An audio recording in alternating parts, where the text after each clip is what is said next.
আমার নবী বললেন, উম্মে সালমা, হুসাইনকে বাধা দেওয়া যায় না, সবাইকে না করতে পারে, আমার হুসাইনকে আমি না করতে পারি না। হুসাইনকে জড়িয়ে নিয়ে নিলেন, ডাক দিয়ে বললেন, হুসাইন, বিদায়ের সময় তো হয়ে গেছে। এতদিন তুমি প্রশ্ন করেছ, আমি নবী উত্তর দিয়েছি।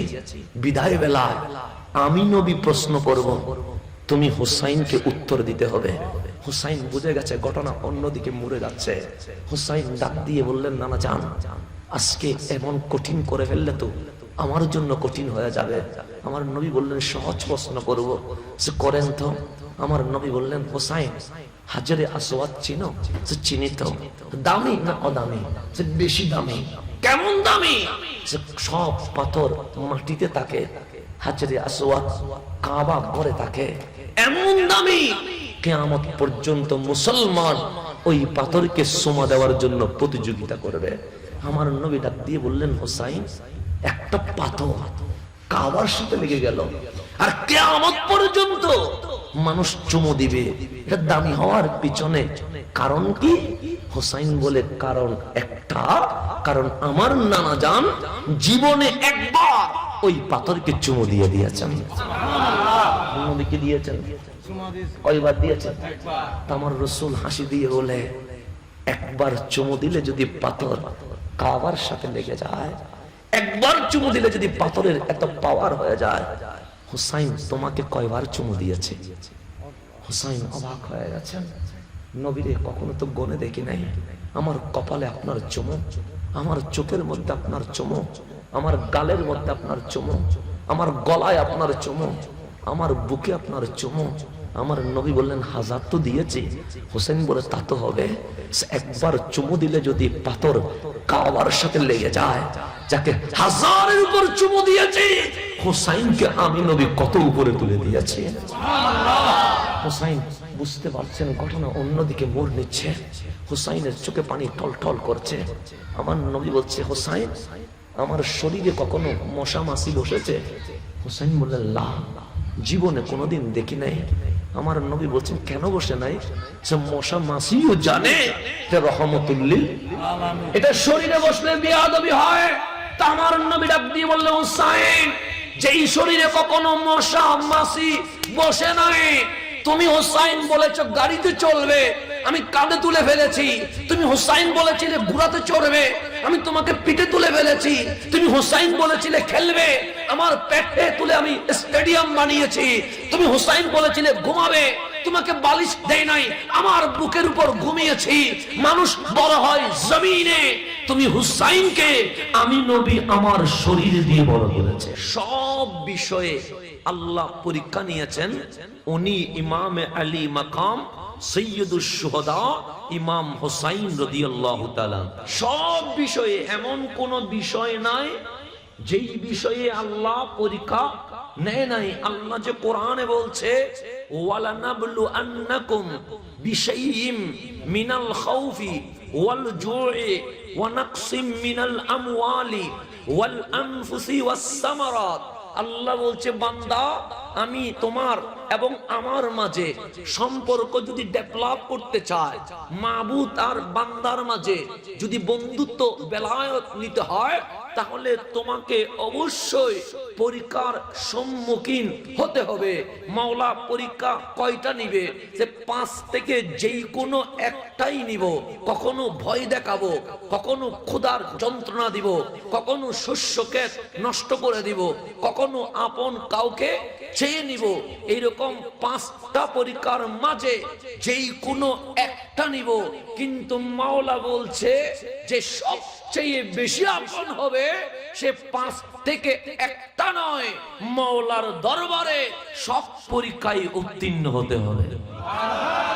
এখানে আল্লাহ ওয়াবাশশিরিস সাবিরিন বলেছেন। ওয়াবাশশিরিস সাবিরিন, ধৈর্য দ্বারা ধারণ করবে, অবজেকশন করবে না, উফ বলবে না, আল্লাহ কি শুরু করেছে আমার সাথে, এরকম কোনো আপত্তি করবে না। আল্লাহ ওয়াবাশশিরিস সাবিরিন, যারা ধৈর্যশীল তাদের জন্য বড় বাশশির মানে বুশরা, শুভ সংবাদ। মাওলা কেমন শুভ সংবাদ? যে হুসাইনের দিকে দেখো, হুসাইন সব পরীক্ষা দিয়ে পাশ হয়েছে, সৈয়দু শাবাবিল জান্নাহ, শুধু জান্নাতি হয় নাই, জান্নাতের যুবকদের প্রেসিডেন্ট হয়ে গেছে। এটা হচ্ছে পরীক্ষার ফলাফল। এখন আপনারা তো আমার কথা বুঝেন না, আমি সিটিংয়ে মানুষ, আবার অসুবিধা না, 12 মানুষ ন, তো অসুবিধা নেই, নবুঝিলে হাত তুলে দিন, সিটিংয়ে হয়ে দিন, সমস্যা নাই, সিটিংয়ে ভারী তো। তো আপনারা আমাকে হাত তুললে হবে, যে আঙ্গুলটা তুললে যে বুঝতেছি না, তখন আমি খাটি সিটিংয়ে জিবা আছে ইবে চালাই দিবি, সমস্যা হইতো না। তো এখন আসেন, এমনি বুঝতেছেন তো, কোনো ঝামেলা তো হচ্ছে না, কারণ অনেক বাহিরের মানুষরাও আসেন মাহফিলগুলোতে, তাই আমাদেরকে যে ভাষায় বুঝলে মানে বলতে হয় সে ভাষায় বলতে হয়, নাইলে ঘুরি ফিরি হারা এক ঘরের মানুষ এখানে কোনো সমস্যা নাই, কোনো বুঝলে হাত বোতলে দিবেন, তারপর নাই অনেক সিটাঙ্গে ওই দিয়ে অসুবিধা নেই। এখন এমনি বুঝতেছেন তো, কোনো ঝামেলা হচ্ছে না। আচ্ছা, এখন একটু জিনিস দেখেন, আমি আমাকে দিয়েছেন কারবালার ময়দানে পরিস্থিতি বর্ণনা করার জন্য। কারবালার ময়দান তো এটা একদিনে হয় নাই, কারবালার ময়দান এটা 2 দিনে হয় নাই, কারবালার ময়দান এটা 10 দিনেও হয় নাই। আমরা যে বলি পহেলা মুহররম থেকে 10ই মুহররম, এটাকে কারবালার ময়দানের 10 দিন মনে করি, কিন্তু এই ফয়সালা মাওলা 10 দিনে নেয় নাই। তো এই ময়দানে নিতে গেলে আপনাকে আমাকে প্রাসঙ্গিক অনেক আলোচনা আনতে হবে, যেমন কোরআনের চেয়ে দামি আর কিছু আছে নাই। এখন আসেন, কোরআন বানিয়েছেন পাঠিয়েছেন কে? আল্লাহ। সূর্যের মালিক কে? আল্লাহ। চাঁদের মালিক আল্লাহ। সকাল যিনি করেন উনি কে? আল্লাহ। মাহফিলে যিনি আনেন উনি কে? আল্লাহ। মাহফিল থেকে বাড়িতে যিনি নিয়ে যাবেন উনি কে? আল্লাহ। এতে কোনো সন্দেহ আছে? এক কথায় আমাদের হায়াত মরণের মালিক আল্লাহ। তো আল্লাহ যা বিধান দিবে বান্দাকে, সেটা বিনা প্রশ্নে, বিনা যুক্তিতে, বিনা কথা মানতে হবে। এটা নিয়ে কোনো বিরোধ আছে? নাই। আল্লাহ বলেছে ওয়া আকিমুস সালাহ, বান্দা নামাজ কায়েম কর। আমরা যারা মুসলমান তারা জীবনে কখনো বলি নাই আল্লাহর নামাজ কেন পড়বো, আল্লাহর নামাজ কেন 5 ওয়াক্ত, 4 ওয়াক্ত হইলে কি হইতো, 8 ওয়াক্ত হইলে কি হইতো, এরকম কেউ কোনোদিন প্রশ্ন করেছে? করে নাই। বরঞ্চ জোহরের নামাজ দিয়ে দিয়েছে আল্লাহ 4, ফজরের নামাজ দিয়েছে কত? 2। তো ফজরের টাইমে তো চাকরি নাই, কিন্তু জোহরের সময়ে অনেকের চাকরি আছে না নাই? আছে। তো কোন বান্দা কি কখনো বলেছে আল্লাহ ফজর টাইম ফ্রি টাইম 4 রাকাত সেখানে ফিট করে দাও, জোহরের নামাজে চাকরি আছে 2 রাকাত করে দাও? এটা কোন বান্দা জীবনে কখনো বলেছে? সামনে কখনো বলবে? বলবে না। কেন? আল্লাহর ফয়সালা, আল্লাহর যেখানে ভালো লেগেছে সেখানে 4, যেখানে ভালো লেগেছে সেখানে 3, যেখানে ভালো লেগেছে সেখানে 2 দিয়েছে। আল্লাহ রমজান মাস আসলো, সে কুতিবা আলাইকুমুস সিয়াম, মাওলা সফরে বললে সমস্যা কি ছিল? মাওলা রবিউস সানিতে বললে সমস্যা কি ছিল? এই কথা কেউ কখনো বলবে না। মুসলমান কিয়ামত পর্যন্ত কখনো প্রশ্ন তুলতে পারবে না। পারবে না। কিন্তু আমরা যারা বান্দা, যেমন হুজুরের সাথে আমি কথা বলছি, আপনার সাথে হয়তোবা আমার কখনো কথা হচ্ছে, যেমন আমরা মাহফিল করছি না করছি। এখন মাহফিলে অনেক সময় আমাদের অনিচ্ছাকৃতভাবে দেরি হয় কি হয় না? হয়। যেমন আজকেও আমার প্রায় 10-15 মিনিট কি হয়ে গেছে, দেরি হয়ে গেছে, কিন্তু এখানে বক্তা 3 জন আছে বলেই বেঁচে গেলাম। যদি বক্তা একজন হইতো নিশ্চয়ই এই 15 মিনিটের হিসাব মাহফিল কমিটিকে আমাকে দেওয়া লাগতো না? তো স্বাভাবিক, কারণ ওর সাথে আমার কথা হয়েছে যে আমি 11:15 ভিতরেই কোথায় থাকবো, মাঠে। সেখানে আমার প্রায় 15 মিনিট লেট হয়েছে। এখন যদি জিজ্ঞেস করে হুজুর দেরি করলেন কেন, যদি বলি জ্যাম, তখন বলবে হুজুররা দেরি করলেই তো বলে জ্যাম বাসছে। স্বাভাবিক বিষয়, এটা বলবে না? বলবে। তখন যখন দেখি আমাদের কথা বিশ্বাস করছে না, তখন আমরা বিশ্বাস করানোর জন্য কসম করি যে আল্লাহর কসম ভাই জ্যামের কারণে দেরি হয়েছে। তো যখন আমি কসম করব, মাহফিল কমিটি এখানে আর কোনো আপত্তি করবে না। কেন? অবিশ্বাসকে বিশ্বাস করানোর জন্য মানুষ কসম করে। যেন আপনি চা দিলেন, কেউ ভুলেও বলবেন আল্লাহর কসম চা গরম, চা তো গরম হয়, এখানে কসম করার কিছুই নাই, ফ্রিজ থেকে পানি বের করে কেউ বলবে না আল্লাহর কসম এটা ঠান্ডা, ফ্রিজের পানি ঠান্ডাই হয়। কেউ কসম করলে উল্টা তারপর 2-3টা দিয়ে বেটা ফ্রিজের পানি তো ঠান্ডা হয়। কসম করার কি আছে? মানুষ কসম কখন করে?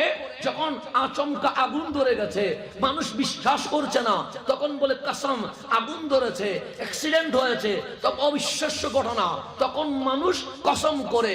কিন্তু আমার আল্লাহ বান্দার সাথে কথা বলবে, আল্লাহর কসমের কোনো দরকার আছে? আছে? মানুষ কসম করবে কেন? মানুষের কথা কখনো সত্য হয়, কখনো মিথ্যা হয়। আল্লাহর কোনো কথা কি মিথ্যা হতে পারে?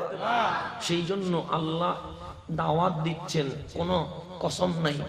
ইকরা বিইসমি রাব্বিকাল্লাযী খালাক, বসে পড়। কার নামে পড়বো? মাওলা, আমার নামে পড়বি। কোনো কসম আছে? নাই। কুল হু আল্লাহু আহাদ, বল আমি আল্লাহ এক। কোন কসম আছে? নাই। আল্লাহ সে কুল ইন্না সলাতি ওয়া নুসুকি ওয়া মাহইয়ায়া ওয়া মামাতি লিল্লাহি রাব্বিল আলামিন। আল্লাহ দেখেন নাই তো তুই মুসলিম? আমরা বললাম হ্যাঁ। আল্লাহ সে বলো, মাওলা কি বলবো? আমার নামাজ, আমার কুরবানি, আমার জীবন, আমার মরণ সবটাই তুমি আল্লাহর জন্য। কোন কসম আছে? নাই। আল্লাহ বললেন আলহামদুলিল্লাহি রাব্বিল আলামিন, সকল প্রশংসা কার? আল্লাহর। কোন কসম আছে? নাই। আকিমুস সালাহ, নামাজ পড়। কোন কসম আছে? নাই। কুতিবা আলাইকুমুস সিয়াম, কোন কসম আছে? নাই। আকিমুল হজ্জা, কোন হজ কর। কোন কসম আছে? শুধু তাই নয়, যেই কিয়ামত একটা অবিশ্বাস্য, একটা আতঙ্কিত, একটা আশ্চর্যজনক ঘটনা, যেখানে কসম করা দরকার, সেটাও আল্লাহ কত সহজ করে বলছে। আল কারিআতু মাল কারিয়া ইজা জুলজিলাতিল আরদ জিলজালাহা। আল্লাহ জমিন কাঁপবে, আসমান টুকরো টুকরো হবে। আল কারিয়া, ভয়ঙ্কর আওয়াজ, বিকট শব্দ হবে। কোন কসম নাই। মাওলা কসম করেন নাই কেন? আমি গটায়, যে মাওলা গটায় তার কসম করার কোনো দরকার নাই। আছে? কিন্তু সেই আল্লাহ পবিত্র কোরআন খোলেন, দেখবেন মাঝে মাঝে কসম করেছে। আল্লাহ কি করেছে? আমরা কসম করি কার? সেই আল্লাহ কোরআনে কি করেছে? যেমন ওয়াদ-দুহা, কসম করেছে কি করে নাই? ওয়াল লাইলি ইজা সাজা, কসম করেছে কি করে নাই? করেছে। ওয়ান নাজমি, কসম করেছে কি করে নাই? করেছে। তা আল্লাহ, যে আল্লাহর কসম করার কোনো দরকার নাই, নিজের পরিচয় দিয়েছে, কসম করে নাই। আমলের বিধান দিয়েছে, কসম করে নাই। জান্নাত জাহান্নামের কথা বলেছে, কসম করে নাই। ভয়ঙ্কর কিয়ামতের আলোচনা করেছে, কসম করে নাই। সেই আল্লাহ আল্লাহ হয়ে কোরআনে বলছে ওয়াল ফাজরি, ফজরের কসম, ওয়ালায়ালিন আশ, লাগাতার 10টা রাতের কসম। মাওলা তোমার তো কসম করার দরকার নাই। আমরা বান্দা সত্যও বলি, মিথ্যাও বলি, তাই আমাদেরকে বিশ্বাস করানোর জন্য কসম করা লাগে। অবিশ্বাস জিনিস বিশ্বাস করানোর জন্য। কিন্তু তুমি মাওলা কসম করলা কেন? তোমার কথা তো তোমার বান্দা কখনো অবিশ্বাস করবে না। অবিশ্বাস করলেই বেঈমান, বিশ্বাস করলেই ঈমানদার। সুতরাং তোমার কথা তো অবিশ্বাস করবে না। তখন মাওলা বলে, বান্দা কসম করে অবিশ্বাসকে বিশ্বাস করানোর জন্য, মাওলা কসম করে জিনিসটাকে দামি করে দেওয়ার জন্য। তাহলে পার্থক্য আছে না নাই? আমি কসম করায় অবিশ্বাস করেছেন বিশ্বাস করানোর জন্য, মাওলা কসম করে জিনিসটাকে কি করে দেওয়ার জন্য? দামি করে দেওয়ার জন্য। অথবা যেই কসম করে যেই কথাটা বলবে, এই কথাটা কতটা গুরুত্বপূর্ণ এটা বোঝানোর জন্য আমার মাওলা কসম করে। তা আল্লাহ বলছেন ওয়াল ফাজরি, সুবহে সাদিক, ফজরের কসম। আল্লাহ জোহর কি তোমার নয়? আল্লাহ বলে আমার। মাগরিব কি তোমার নয়? আল্লাহ বলে আমার। এশা কি তোমার নয়? আল্লাহ বলে আমার। তো কোরআন করলাম, ওয়াল এশায়ে খুঁজে পাই নাই, ওয়াল মাগরিবে খুঁজে পাই নাই, ওয়াজ জোহরে খুঁজে পাই নাই, ফজরের কসম কেন করলা? আল্লাহ বলছে বান্দা শোন, সব সময়ের মালিক আমি। সেটা দুপুর হোক, সেটা বিকেল হোক, সেটা রাত হোক, কিন্তু সকল সময়কে এক পাল্লায় রাখলে, ফজরের টাইমকে আরেক পাল্লায় রাখলে ফজর দামি হয়ে যায়। মাওলা কেন ওই ফজরের সুবহে সাদিকের সময়ে আমার মাহবুব নবী মা আমেনার ঘরে এসে ফজরকে দামি করে দিয়েছেন। তাহলে সকল সময়ের মাঝে ফজর দামি। ওয়াল ফজরি কে বলেছে? তো রাসূল এসে কি করলেন? ফরক করলেন। কিসের ফরক? ফরক করছেন মা বাইনাল মুশরিকিন ওয়া মা বাইনাল মুসলিমিন। মুসলিম এবং মুশরিক দুইটাকে ভাগ করে দিয়েছে। এক বাপ মুশরিক হয়ে গেছে, আরেক বাপ ঈমান এনে মুসলমান হয়ে গেছে। নবীর কাছে আসলে কি হয়ে যায়? মুমিন হয়ে যায়। নবীর থেকে সরে গেলে আবু জাহেল হয়ে যায়, আবু লাহাব হয়ে যায়, উতবা হয়ে যায়, শাইবা হয়ে যায়, বেঈমান হয়ে যায়। সেজন্য নবীকে দেখার নাম সাহাবী নয়। আবু জেহেলও নবী দেখেছে, আবু লাহাব নবী দেখেছে, না নবীকে দেখেছে। নবী যদি হাসি মুখে কাউকে দেখে ফেলেছে, উনি সাহাবী হয়ে গেছে। সুবহানাল্লাহ। সাহাবীর একটা কি আছে? সংজ্ঞা আছে। যেমন সাহাবীরা নামাজ পড়ে কি পড়ে না? পড়ে নাই এরকম কোন সাহাবী আছে নাকি? নাই। আমাদের চেয়ে বেশি না কম? বেশি। তো ওনারাও নামাজ পড়ে, আমরাও নামাজ পড়ি। ওনারাও রোজা রাখে, আমরাও রোজা রাখি। ওনারাও হজ করে, আমরাও হজ করি। ওনারাও কোরআন তেলাওয়াত করে, আমরাও কোরআন তেলাওয়াত করি। তাই বলে কি আমরা সাহাবী হয়ে গেছি? না। তো কেন? ওনাদের আমল আর আমাদের আমল তো একরকম। সাহাবী হইলাম না কেন? তখন সাহাবীর সংজ্ঞায় কিতাবে লেখা আছে, আমলে কেউ সাহাবী হয় না। আমলে মুসলমানের পরিচয় পাওয়া যায়, আমার নবীর নজরে সাহাবী হয়। কিসে সাহাবী হয়? নবীর নজরে। নজরের নাম সাহাবী। আবু বকরকে দেখেছেন, সিদ্দিক আকবর বানিয়ে দিয়েছেন। ওমরকে দেখেছেন, ফারুক আজম বানিয়ে দিয়েছেন। ওসমানকে দেখেছেন, জুন্নুরাইন বানিয়ে দিয়েছেন। আলীকে দেখেছেন, বেলায়েতের শাহেনশাহ বানিয়ে দিয়েছেন। আনসার মুহাজির সোয়া লক্ষকে দেখেছেন, দুনিয়াতে জান্নাতি বানিয়ে দিয়েছেন। সুবহানাল্লাহ। নবীর নজরের দাম আছে না নাই? আছে। এই নজর মানুষকে সাহাবী বানিয়েছে। তো সাহাবী কারে কয়? গৌসের চেয়ে দামি। সাহাবী কারে কয়? কুতুবের চেয়ে দামি। সাহাবী কারে কয়? তাবিনের চেয়ে দামি। সাহাবী কারে কয়? নবী রাসূলের পরে আর সবার চেয়ে উপরে যাদের মাকাম, ওনাদের নাম সাহাবায়ে কেরাম। সুবহানাল্লাহ। ওনাদের নাম সাহাবায়ে কেরাম। তাহলে সাহাবী হয় নবীর কিসে? নজরে। নবী এত দামি, যিনি আসলেন ফজরে, আল্লাহ বলেন এটাই কোরআনে বর্ণনা করে দিয়েছে। সুবহানাল্লাহ। তাহলে ফজরের কসম কেন করলেন? আমার নবী এসে দুই দলে ভাগ করে দিয়েছে। এক দলের নাম মুসলমান, আরেক দলের নাম মুশরিক। তারপর বললেন ওয়ালায়ালিন আশ, লাগাতার 10 রাতের কসম। রাত বললে অটোমেটিক দিন চলে আসবে। রাত বললে অটোমেটিক কি চলে আসবে? মানে 10 দিন 10 রাতের কসম। এখানে অনেক তাফসীর আছে। আজকের মাহফিলে যেটা লাগবে আমি শুধু সেটাই বলবো, কারণ এতগুলো তাফসীরে ঢুকলে রাত চলে যাবে, আলোচনার আগামাতা গুছাইতে পারবো না। এখানে অনেক মুফাসসিরিন কেরাম বলছে ওয়াল ফজরে দ্বারা সুবহে সাদিকের সময়, ওই সময় যে সময় দয়াল নবী পৃথিবীর জমিনে আগমন করেছেন। আর এখানে ওয়ালায়ালিন আশ দ্বারা মাওলা পহেলা মুহররম থেকে 10ই মুহররমের কসম করেছে। কেন? সে এক ফজরে নবী এসে মুসলমান আর মুশরিক ভাগ করে দিয়েছে, আর এক মুহররমে নবীর আওলাদ হুসাইন এসে মুমিন আর মুনাফিক ভাগ করে দিয়েছে। সুবহানাল্লাহ। মুমিন আর মুনাফিক কি করে দিয়েছে? সেজন্য বলছে ওয়ালায়ালি আশ, 10 রাতের কসম। এই আল্লাহ কোরআনের মধ্যে এটা আমাদেরকে ইঙ্গিত দিয়েছেন 10 রাতে কোন একটা ঘটনা ঘটবে। এই ঘটনাটা এত বেশি ঘটে যাবে, 1400 বছর চলে গেছে। মুসলিম উম্মাহ জায়গায় জায়গায় এই ঘটনার বর্ণনা চলছে কি চলছে না? চলছে। তো আমার কথা যেখানে ছিল, আমাকে বলছেন কারবালার মুভমেন্ট নিয়ে আলোচনা করার জন্য। একটু গভীরভাবে খেয়াল করবেন।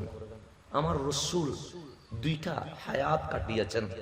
একটার নাম মক্কি আর একটার নাম মাদানী। কথা ঠিক কিনা?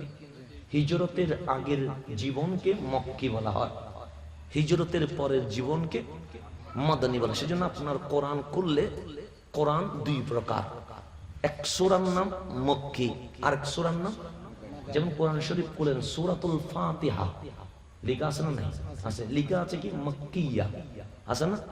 আবার দ্বিতীয় পৃষ্ঠা উল্টান লেখা আছে সূরাতুল বাকারা মাদানিয়া।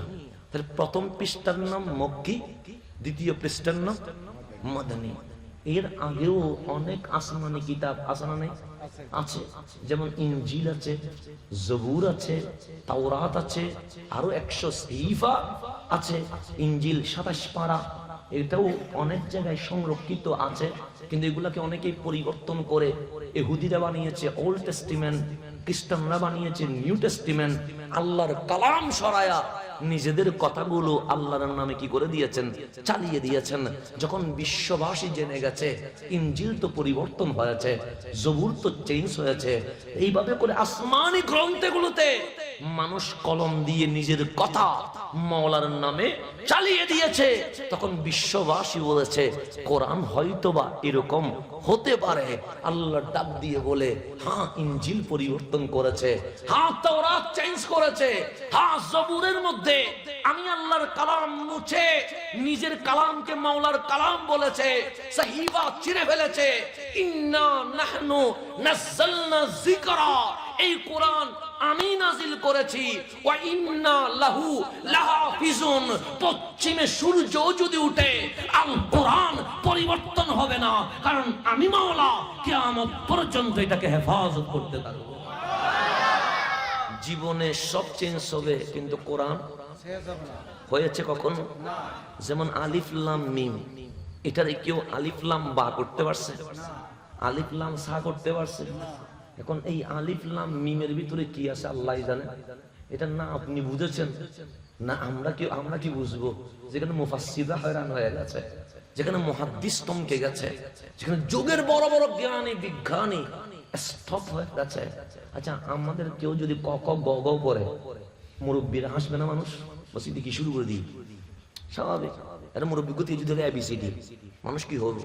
হবদি দিন কি হয়? কিন্তু দেখেন কোরআনের আলিফ লাম মিম কিছু শব্দ, কিন্তু যখন এটা কারি বাসাতে পড়ে, টান যখন দেয় হৃদয়ের কলিজাটা কেঁপে উঠে, মাওলার বইয়ে চোখের পানি বের হয়ে যায়। কথা ঠিক না? তো ইংরেজিতে তো এবিসিডি আছে, কই কেউ তো চোখের পানি ফেলে না। বাংলায় তো ক খ আছে, কই এটা দেখে তো মানুষ হাসে। আপনার বাচ্চার সামনে বলেন তো দেখি গুলা হাসবে, কিন্তু যদি হৃদয় থেকে বলেন আলিফ লাম মিম, পৃথিবীতে এখনো অনেক মানুষ আছে শুধু আলিফ লাম মিম শুনে অমুসলিম থেকে মুসলমান হয়ে গেছে। এখানের ভেতরে কি আছে এটা আল্লাহ জানে, রাসূলে জানে, আমরা জানি না। কিন্তু এর ভিতরে যে পাওয়ার, এটা সে আমার কাছে তো সুর নেই, আমার গলার ইনফেকশন আছে, কিন্তু জিনাদের কাছে সুর আছে। ওনারা যখন আলিফ লাম মিম দিয়ে টান দেয়, যেন মনে হয় আরশ থেকে এখন কোরআন নাজিল হচ্ছে। এরকম রমজানে হয় না, সুদাই সিজদা যখন পড়ে তখন কি মনে হয়? যেন মনে হচ্ছে আমার আল্লাহ এখন কি করতেছে, নাজিল করতে। ইমাম শাফি বলছেন, যখন আমি কোনো সমস্যায় পড়ে যাই, এরকম অনেক সমস্যা হয় কি হয় না, যেমন করোনা কালীন কত সমস্যা, ভ্যাকসিন কি আগে ছিল? ছিল না। ভ্যাকসিন হইলে কখন? করোনা কালীন। এখন যাদের করোনা ওদেরকে কি দিতে হবে? ভ্যাকসিন দিতে হবে। এখন আপনারা প্রশ্ন করছেন, হুজুর রোজা রেখে কি ভ্যাকসিন নেওয়া যাবে? তো এই সমস্যা তো 1200 বছর পর্যন্ত কেউ শুনেও নাই, এখন আমাদেরকে শুনতে হচ্ছে। তো এরকম নতুন সমস্যা আসে না? নাই, মাঝে মাঝে আসে। তো ইমাম শাফি বলছে, আমার জামানায় এমন এমন সমস্যা আসতে শুরু করেছে যা আগের কোন সময় আসে নাই। এখন এই সমস্যার সমাধান কেমনে দেয়? আগে তো কেউ দেয় নাই, কারণ আগে আসে নাই। তো এখন করোনা আসছে, ভ্যাকসিন লাগছে, আগে তো ভ্যাকসিনও লাগে নাই, করোনাও আসে নাই, সমস্যাও হয় নাই। এখন ইমাম শাফি বলে কেমনে দেয়? খোদার কসম, কোরআন খুলতে দেরি, কোরআন যেন পড়তে শুরু করলাম, মনে হচ্ছে আমি শাফির কাছে কোরআন বলছে তোর সমস্যার সমাধান আমি আল কোরআনের মাঝে রয়ে গেছে। এখন নাজিল হচ্ছে মনে হচ্ছে, মানে আমার কাছে মনে হচ্ছে কোরআনটা এই আমার জমানার জন্য নাজিল হয়েছে। 1400 বছরের আগের কোরআন এখনো আগের মতো রয়েছে, এখনো খুলে দেখেন, আপনি মনে হবে আজকের জন্য মনে হয় কোরআন নাজিল হয়েছে। ঠিক কিয়ামতের আগেও যদি ইমাম মাহাদির সৈনিকরা কোরআন যখন খুলবে, ওই পুরাতন কোরআন যেন বলবে, মাহাদি টেনশন করিও না, তোমার বিজয়ের রাস্তা রোড আমি কোরআন লিখে দিয়েছে। সকল সমস্যার সমাধান এরই নাম আল কোরআন। কথা ঠিক আছে না? এখন আসেন, আল্লাহ কোরআন নাজিল করেছে, এখন হেফাজতের মালিককে আল্লাহ। সেই জন্য বর্তমান সময়ে অনেকে কোরআন ছিঁড়ে, অনেকে কোরআনে মেস মারে, অনেকে কোরআনকে পায়ের নিচে দেয়, এরকম আছে না নাই? গত কিছুদিন আগে কোরবানির দিন আমরা কোরবানি করছি, আর সুইডেনের মধ্যে কোরআনে কি দিয়েছে? আগুন দিয়েছে। আপনারা পটিয়ার মানুষ কি কষ্ট পান নাই? পাইছেন কিনা? অবশ্যই, কারণ এটা আমাদের কোরআন। তা আমাদের কোরআন যদি কেউ ছিঁড়ে, নিশ্চয়ই আমাদের মাথা গরম হবে। আমাদের কোরআনে কেউ যদি আগুন দেয়, নিশ্চয়ই আমাদের খুবই খারাপ লাগবে।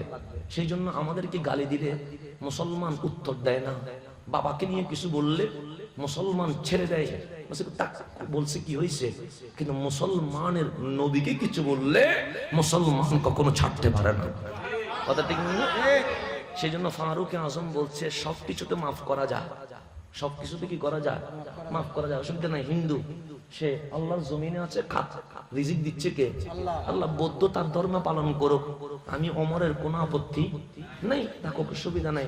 খ্রিস্টান তার ধর্ম মতো চলুক, এটা আমার কোনো আপত্তি নাই। বাস ওদের উৎসবে আমরা যাব না, আমাদের উৎসবে ওরা আসার কোনো দরকার নাই। যদি আমরা বলি উৎসব কি সবার, যদি বলি তাহলে কোরবানিতে গরু জবে করছি, হিন্দুরা যাইয়া যদি বলি ধর্ম যার, উৎসব সবার, আয় গরুর মাংস খা, হিন্দু কি খাইতে পারবে? কারণ ওর ধর্মে গরুর মাংস খাওয়ার বিধান আছে নাই। তো এখন উৎসব সবার বলি, ওর উপর জুলুম করছেন কি করেন নাই? করছেন। এখন উৎসব সবার বললে জুলুম হয়। ইসলাম কত সুন্দর ধর্ম, তোমার উৎসব তুমি নিয়ে থাকো, ওর উৎসব ও নিয়ে থাকবে। এখন আমাদের মুসলমানের ছেলেরা ধর্ম যার, উৎসব সবার বলে পূজা মণ্ডপে গিয়ে ওদের পানি কতগুলো মাথায় দেয়, আশ্চর্য, ওদের প্রসাদ মুখে নে। বন্ধু, এটা কিরকম কথা? ওর উৎসব ওর, আমার নামাজ এটা আমার উৎসব, তার কাজ মন্দিরে যাওয়া, মুসলমানের কাজ মসজিদে এসে আল্লাহু আকবারের ধ্বনিতে এই জমিন কাঁপিয়ে তুলে দেওয়া। এখন উৎসব সবার বলে খিচুড়ি বানাই ফেলছে। কেন উৎসব সবার বলতে হিন্দুকে গরুর মাংস খাইতে হবে? ও খাইতে পারবে? ও যেমন আপনার কোরবানির মাংস খাইতে পারে না, ঠিক একই ভাবে আপনিও তার পূজা মণ্ডপে গিয়ে প্রসাদ নিতে পারেন না। এটা হচ্ছে ইসলামী বিধান। ইসলাম বলছেন ওর উপর জুলুম করো বলে নাই, ওরটা ও করো, তোমারটা তুমি করো। এটার নাম ইসলাম। এত সুন্দর ইসলাম, এত বিউটি ইসলাম, এত নাইস ভাবে তুলে ধরেছেন যেন কেউ আঘাত না পড়ে। ইসলাম যদি বলতো উৎসব সবার, কোরবানি জবে করি, হিন্দুরে খাওয়াইতে হতো, বৌদ্ধরে খাওয়াইতে হইতো, তখন এটা তার উপর জুলুম হইতো। ইসলাম বলছেন না, আমি কোন কাউকে জুলুম করতে আসি নাই। হিন্দু তার মতো চলবে, বৌদ্ধ তার মতো চলবে, তুমি মুসলমান তোমার মতো করে চলবে। কথা ঠিক না? আজকে আমরা ইসলামের প্রচারক বলছি না, আমরা নিজেদেরকে কি বলছি? আমরা দায়ী। দায়ী মানে কি করা? যিনি দাওয়াত দেয়, প্রচার করে, প্রসার করে, যিনি ইসলামের দাওয়াত দেয়। আচ্ছা, রেজাল্ট কি? মাহফিল কম না বেশি? বেশি। শিডিউল দিতে পারতেছি না, বেশি। রাত এখন 12:15 পার হয়ে গেছে। আলহামদুলিল্লাহ পুরা মাঠে মানুষ আসে না নাই? আসে। তাহলে মানে মানুষ বেশি। তাহলে মানুষও বেশি হচ্ছে, কিন্তু হেদায়েত শূন্য। হেদায়েত শূন্য, হেদায়েত নেই। ইসলামের দাওয়াত দিচ্ছি, মানুষ অ্যাকসেপ্ট করছে না। ইসলাম বোঝাচ্ছি, মানুষ শুনছে না। আর যেগুলো যারা নিউ প্র্যাকটিস ইসলাম প্র্যাকটিস করতেছেন, তারা বলতেছেন হুজুর ভাইকে বুঝাইতে পারতেছি না, বোনকে ইসলামের দিকে আনতে পারছি না। আমি বললাম কি রে, ইসলাম প্রচার করছি আর এটা কবুল হবে না, এটা তো হতে পারে না। তখন আমি বুঝলাম সত্যি আমি মদিনার ইসলাম প্রচার করি নাই, আমি উপরে মুসলমান ইসলামের কথা বলি, ভেতরে তো আমার নবীর আদর্শ আমার ভিতরেই নাই। কথা ঠিক না? যদি বলেন কেমনে কি, এই কারবালা থেকে এটাও বুঝেন। আজকে আমরা অনেক সময় স্বামীরা গর্ব করি যে আমি বউ ভিটাই। গর্ব করি কি করি না? করি। আমি চোখ লাল করলে বাচ্চা ভয়ে ঘরের কোনার ভিতর বসে থাকে, এটা এখন গর্ব করি। মানে আমি এমন বাবা, আমি ঘরে ঢুকলে ছেলে দৌড় দেয়। তো এটা কি কোনো কোয়ালিটি? কোয়ালিটি না।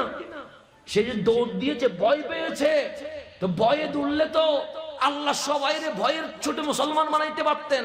আল্লাহ যদি আসমান থেকে একটা একটা আযাব ফেলতেন, মুহূর্তে মানুষ মুসলমান হতে বাধ্য ছিল, ছিল না? আল্লাহ যদি ঝড়ের পর ঝড় দিত, তুফানের পর তুফান দিত, দক্ষিণ থেকে পূর্ব দিকে যদি বাড়ি দিত, গরু যেরকম করে 1991 উড়াইছে, এরকম যদি আমাদেরকে উড়ানো শুরু করতো, আমরা ভয়ে কালিমা বলতাম না? কথা ঠিক না? পাকিস্তান যুদ্ধের সময় অনেক হিন্দুরা কালিমা মুখস্থ করছে না? করছে তো। তো আপনি তো ভয়ে মুখস্থ, আল্লাহ না তোর আমি ভয় দেখায় মুসলমান বানাবো না, তোকে আমি প্রেম দেখায় মুসলমান বানাবো। এটা হচ্ছে মাওলার আদর্শ। সেই জন্য আল্লাহ বলেছেন, হাবিব খানায়ে কাবা, এটা বাইতুল্লাহ, এটা আমার ঘর, কিন্তু এখানে 360 মূর্তি ঢুকিয়েছে। আমার ঘরের সামনে তারা উলঙ্গ নেচেছে। আপনি যখন দাওয়াত দিবেন, তাদেরকে গালি দেওয়া তো দূরের কথা, তাদের মূর্তি নিয়েও খারাপ বাক্য বলার দরকার নাই।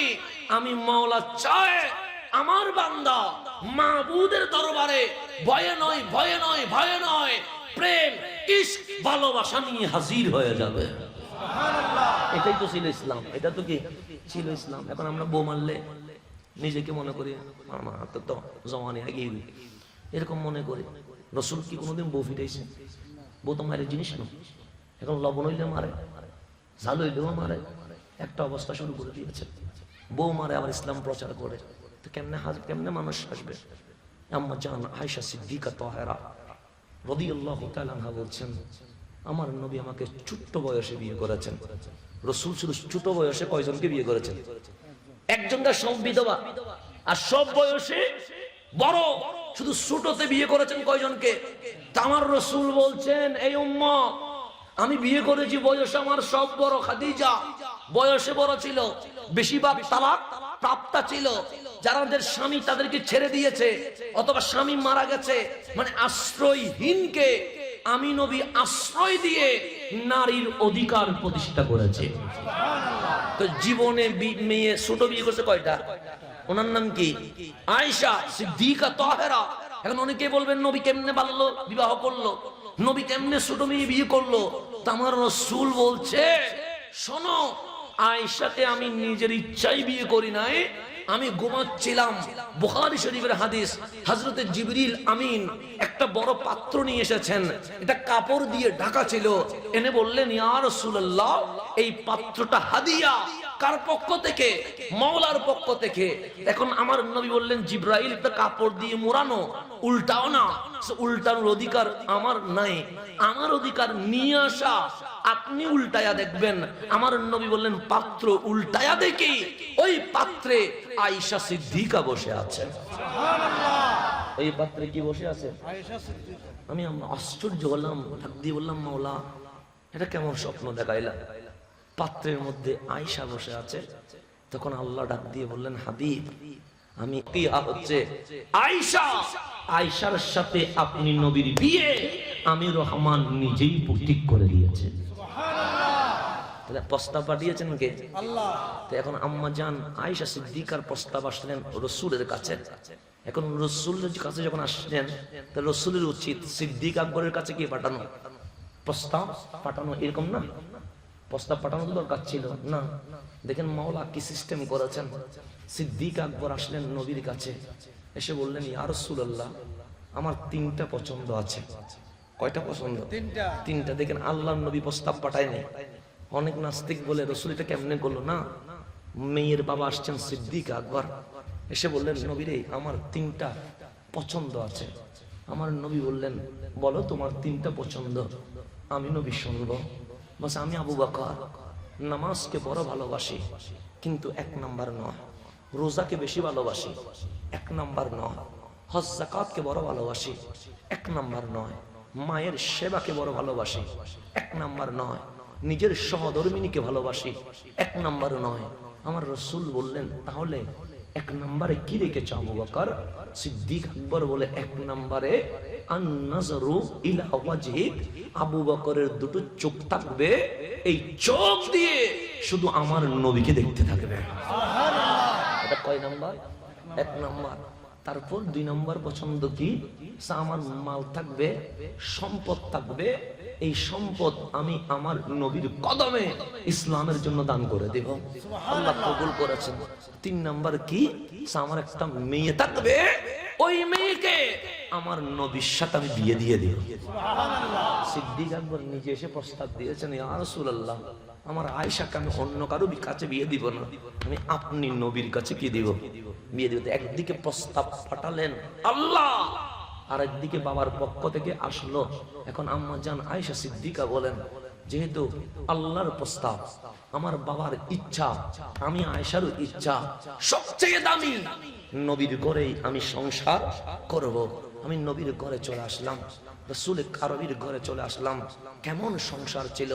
আমার নবী খেতে বসলে প্লেট যখন দুইটা দিতাম, প্লেট একটা সরাইয়া দিতেন, এক প্লেটে খাবার নিতেন, এক লোকমা খাবার নিজে খেতেন, আর এক লোকমা খাবার আমি আয়েশারে খাওয়াইয়া দিতেন।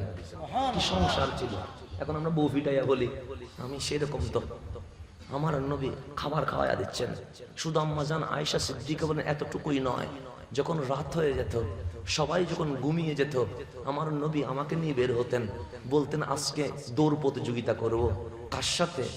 আমার নবীর সাথে আর আম্মা জান আয়েশার সাথে। কোন নবী?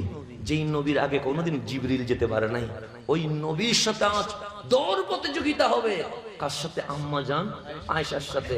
তো যারা আগে জিবরিল যেতে পারে নাই, ওনার আগে কি মা আয়েশা যেতে পারবে? যেখানে জিবরিল ক্রস করতে পারে নাই, সবসময় নবীর পিছনে দেখেছে, সামনে কোনোদিন যেতে পারে নাই। সেই রাসূল বলছে, আজ আয়েশার আমার কাছে দৌড় প্রতিযোগিতা। আম্মা জান আয়েশা দৌড় প্রতিযোগিতা শুরু হলো। আমার নবী দৌড়টা স্লো করে দিলেন, আমারে এগায়া দিলেন।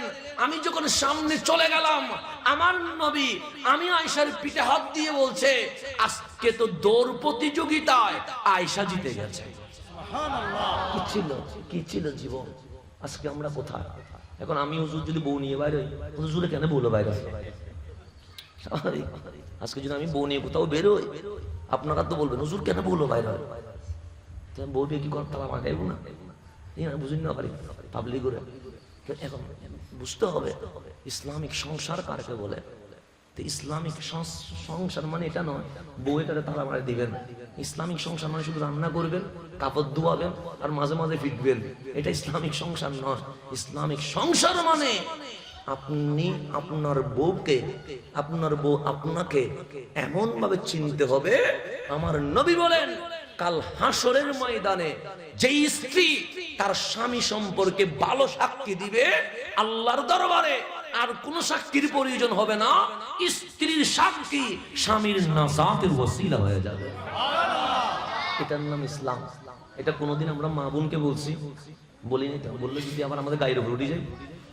আমরা বলি না ইসলামের আসল জিনিসটা, মেসেজ আমরা জাতিকে দেয় নাই।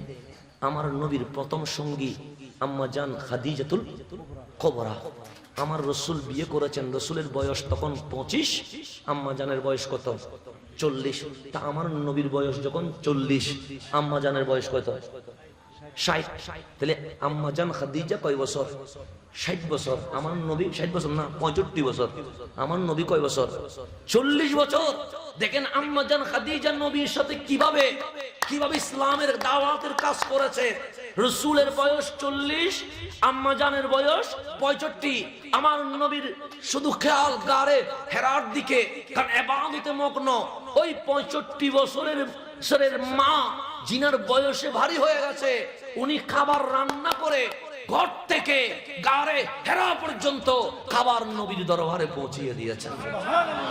এখন কোরআন নাযিল হলো, ইকরা বিসমি রাব্বিকাল্লাযী খালাক। আমার নবী যে বারবার গারে হেরায় দূরছে, রিয়াজতে চলে যাচ্ছে, নির্জনে চলে যাচ্ছে। কেন? ওহী আসবে, ওহী আসলে নির্জনে আসতে হবে। সেই জন্য গারে হেরায় চলে আসলেন। গারে হেরায় গিয়ে 40 বছর যেদিন, সেদিন জিবরিল আমিন নবীর সামনে প্রকাশ হয়ে গেলেন, প্রকাশ হয়ে গেলেন। এখন নূরের সাথে নূরের কি হয়ে গেছে? সংঘর্ষ হয়ে গেছে। ইকরা বিইসমি রাব্বিকাল্লাযী খালাক আয়াত নাজিল হতে দেরি আমার নবী দৌড় দিলেন। দৌড় দিয়ে আম্মা জান খাদিজাতুল কুবরার ঘরে এসে বললেন, সাম্মিলুনি সাম্মিলুনি সাম্মিলুনি। খাদিজা আমাকে কম্বল চাদর দিয়ে তাড়াতাড়ি আবৃত করে ফেলো, কেন আমার শরীর কাঁপছে। আম্মা জান খাদিজা বলছেন, ইয়া রাসূলুল্লাহ, এত বছর সংসার করলাম, কত বাহিরে গেলেন, কত ঘরে আসলেন, জীবনে কখনো সাম্মিলুনি বলে চাদর দিয়ে আবৃত করতে বলেন নাই, আজকে কেন বলছেন? আমার নবী বলছেন, খাদিজা আমি এক নূরানি ফেরেশতার দিদার করা শুরু করে দিয়েছি। এখন আমার নবী না ফেরেশতা দেখেছে, আম্মা জান খাদিজা কি দেখেছে? দেখেন নারীর অংশগ্রহণ কিসের মধ্যে, ইসলাম একটু গভীরভাবে খেয়াল করবেন। এখন আমি যদি বলি আমার সাথে ফেরেশতার দিদার হইছে, আপনারা কেউ বিশ্বাস করবেন? করবেন না, স্বাভাবিক বিষয়। কিন্তু আম্মা জান খাদিজা আলেমা ছিলেন, ফকিহা ছিলেন, আসমানি কিতাব তাওরাত ইনজিল সম্পর্কে জ্ঞান রাখতেন। যখন আমার রাসূল বললেন, খাদিজা আমার সাথে জিবরিল আমিনের কি হচ্ছে? সাক্ষাৎ হচ্ছে। খাদিজা বড় চালাক ছিলেন, বড় চতুর ছিলেন, বড় বুদ্ধিমতী ছিলেন। আমার নবীকে কম্বল দিয়ে জড়িয়ে দিলেন, দেওয়ার পর বললেন, ইয়া রাসূলুল্লাহ এখন কি দেখা যাচ্ছে? হ্যাঁ দেখা যাচ্ছে। তো আম্মা জান খাদিজার গায়ে একটা চাদর ছিলেন, ওড়না ছিলেন, তারা হিজাব পরতেন। তো রসুল তো স্বামী, আম্মা জান স্ত্রী, এখানে আর কোনো হিজাব পরার দরকার আছে? নাই। তা আমার রসুলকে দেখেন ফেরেশতা না অন্য কিছু, সেটার প্রমাণ মিলাচ্ছে কিরকম করে দেখেন। আম্মা জান খাদিজা পর্দাটা সরালেন, রসুলের সামনে ডাক দিয়ে বলছেন, ইয়া রাসূলুল্লাহ আর আইতা, এখন কি আপনি ওই নূরানি ফেরেশতাকে দেখতে পাচ্ছেন? আমার নবী চোখ খুলে দেখে এখন আর ফেরেশতা নেই। আমার আম্মা জান খাদিজা ওড়নাটা দিয়ে দিলেন, বললেন, আর আইতা এখন কি দেখছেন? হ্যাঁ এখন তো দেখছি। আমার নবীর বিবি জান আমাদের মা জান খাদিজা পর্দা সরালেন, বললেন, এখন দেখছেন? সে এখন তো দেখছি না। আবার পর্দা দিলেন, সে এখন দেখছেন? সে এখন দেখছি। তখন আম্মা জান খাদিজা বলছে, ওয়াল্লাহি খোদার কসম আপনার কাছে জিবরিল আমিন এসেছে। আমি বারবার পর্দা সরিয়ে বারবার পর্দা দিয়েছি, কেন জানেন? আমার নবী বললেন, খাদিজা কেন করলা? সে ফেরেশতাদের হায়া থাকে, ইবলিসের হায়া থাকে না। আমি যখন পর্দা সরালাম, এটা যদি ইবলিস হইতো সে থাকতো, পালিয়ে যেত না। যখন পর্দা সরালাম, এটা যেহেতু রুহুল আমিন, এটা বড় লজ্জাশীল, আমার পর্দা উঠতে দেরি, রুহুল আমিন চলে গেছে। পর্দা দিতে দেরি, রুহুল আমিন চলে এসেছে। পর্দা যেখানে, রহমতের ফেরেশতা যে সেখানে, পর্দা যেখানে নাই, রহমতের ফেরেশতা সেখানে নাই। তখন বললেন, হক হক হক, আমি খাদিজা সর্বপ্রথম আপনি নবীর উপরে ঈমান নিয়ে এসেছে।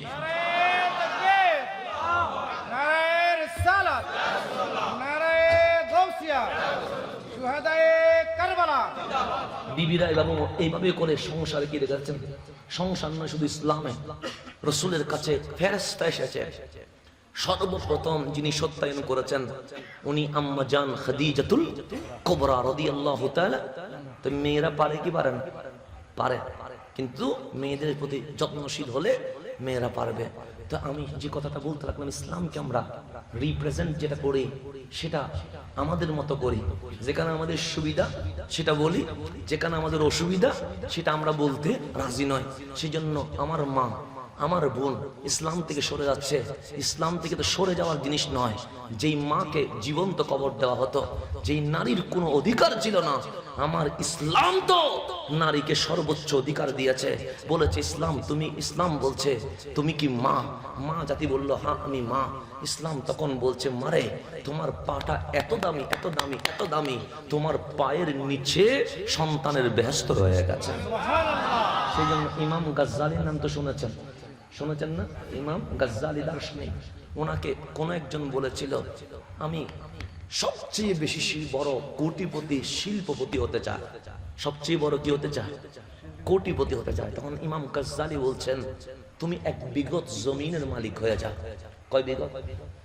শুধু এক বিঘত জমিনের কি হয়ে যাও? তো উনি হাসছেন, এক বিঘত জমিনে কি ফিলার উঠে? এটা কি বলছে? যেখানে খানির পর খানি জমিন নিলে কাজ হয় না, গন্ডার উপর গন্ডা দখল করলে কাজ হয় না। গাজ্জালি কি বলছে? এক বিঘত জমিনের কি হয়ে যাও? মালিক হয়ে যাও, তুমি দুনিয়ার সেরা শিল্পপতি। এখন এই মানুষটা শুনে পুরা এলাকায় গাজ্জালি, আমরা ওকে দার্শনিক মনে করেছিলাম, হুজ্জাতুল ইসলাম মনে করেছিলাম। আরে সে তো বোকা, সে কি?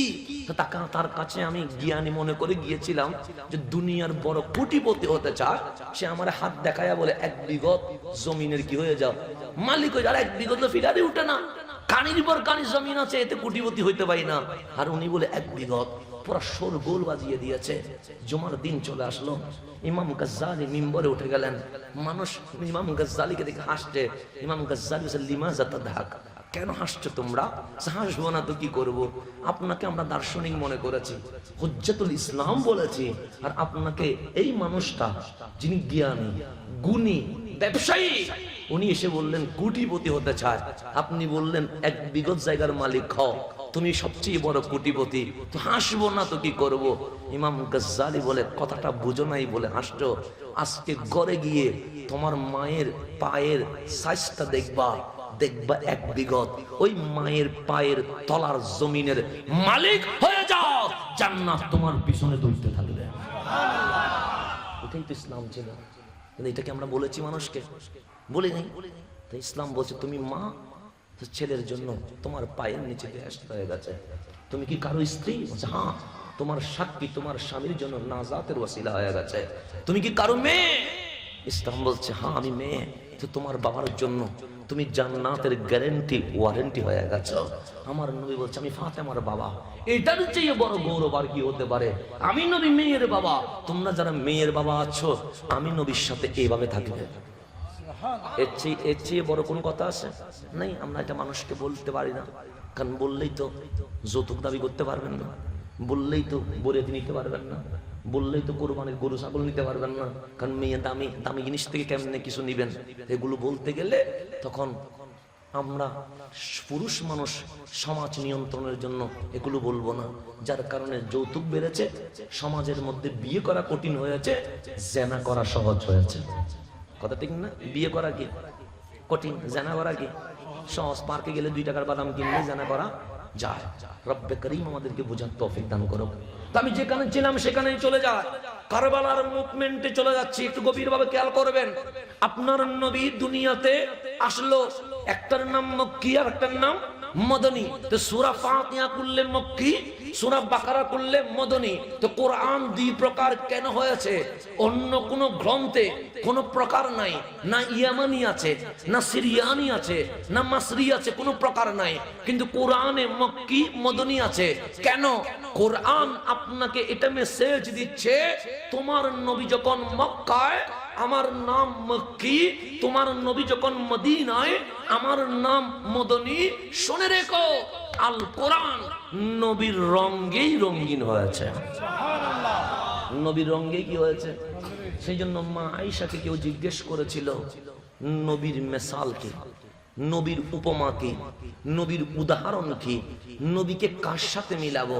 তখন আম্মা জান আয়েশা সিদ্দিকা তাহেরা মানুষকে বলেছিল, দিনেও দেখেছি রাতেও দেখেছি, নবীর মেসাল সৃষ্টির মাঝে খুঁজে পাই নাই। তখন সবাই জোরাজোরি করছে, মা আপনি না বললে বলবে কে? কারণ স্ত্রী জানে স্বামী কিরকম। তখন আম্মা জান আয়েশা বলেছে, হাতে কি কোরআন আছে? সবাই বললেন আছে। তো কোরআন দেখতে কেমন? বড় চমৎকার। কোরআন কি কখনো হেঁটেছে? হাঁটতে তো দেখি নাই। কোরআন কি কখনো বসেছে? বসতে তো দেখি নাই। কোরআন কি কখনো কেঁদেছে? কাঁদতে তো দেখি নাই। কোরআন কি কখনো কিলকিল করে হেসেছে? হাসতে তো দেখি নাই। আম্মা জান আয়েশা বলে, নবীর উদাহরণ চাও? হ্যাঁ, খুলুকুহুল কোরআন, এই লিখিত কোরআনের জীবন্ত প্র্যাকটিক্যাল যিনি কোরআন, উনি রহমতুল লিল আলামিন।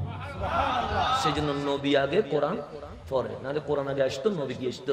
পরে আসতো। কারণ প্র্যাকটিক্যালটা আগে হতে হয়, লিখিতটা পরে আসতে হয়। যেমন আমার জীবনী লিখবেন, আমার মরা, আমার জন্মের পরে লিখবেন না জন্মের আগে লিখবেন? জন্মের পরেই তো লিখবেন। হাসান নামের আমি যে আসবে এটাকে আমার মাও জানতো? তা জীবনী কেমনে লিখবেন? তো জীবনী লিখতে হয় আসার পরে। ঠিক কোরআন নবীর 40 বছর পরে কেন আসলেন? কারণ প্র্যাকটিক্যাল মানুষ আগে দেখেছে। আল্লাহ রাসূলকে নিয়ে যাবেন, তো প্র্যাকটিক্যাল নবীটা কি রকম, এটা কোরআনের মাধ্যমে কিয়ামত পর্যন্ত উম্মতকে জানিয়ে দিয়েছেন।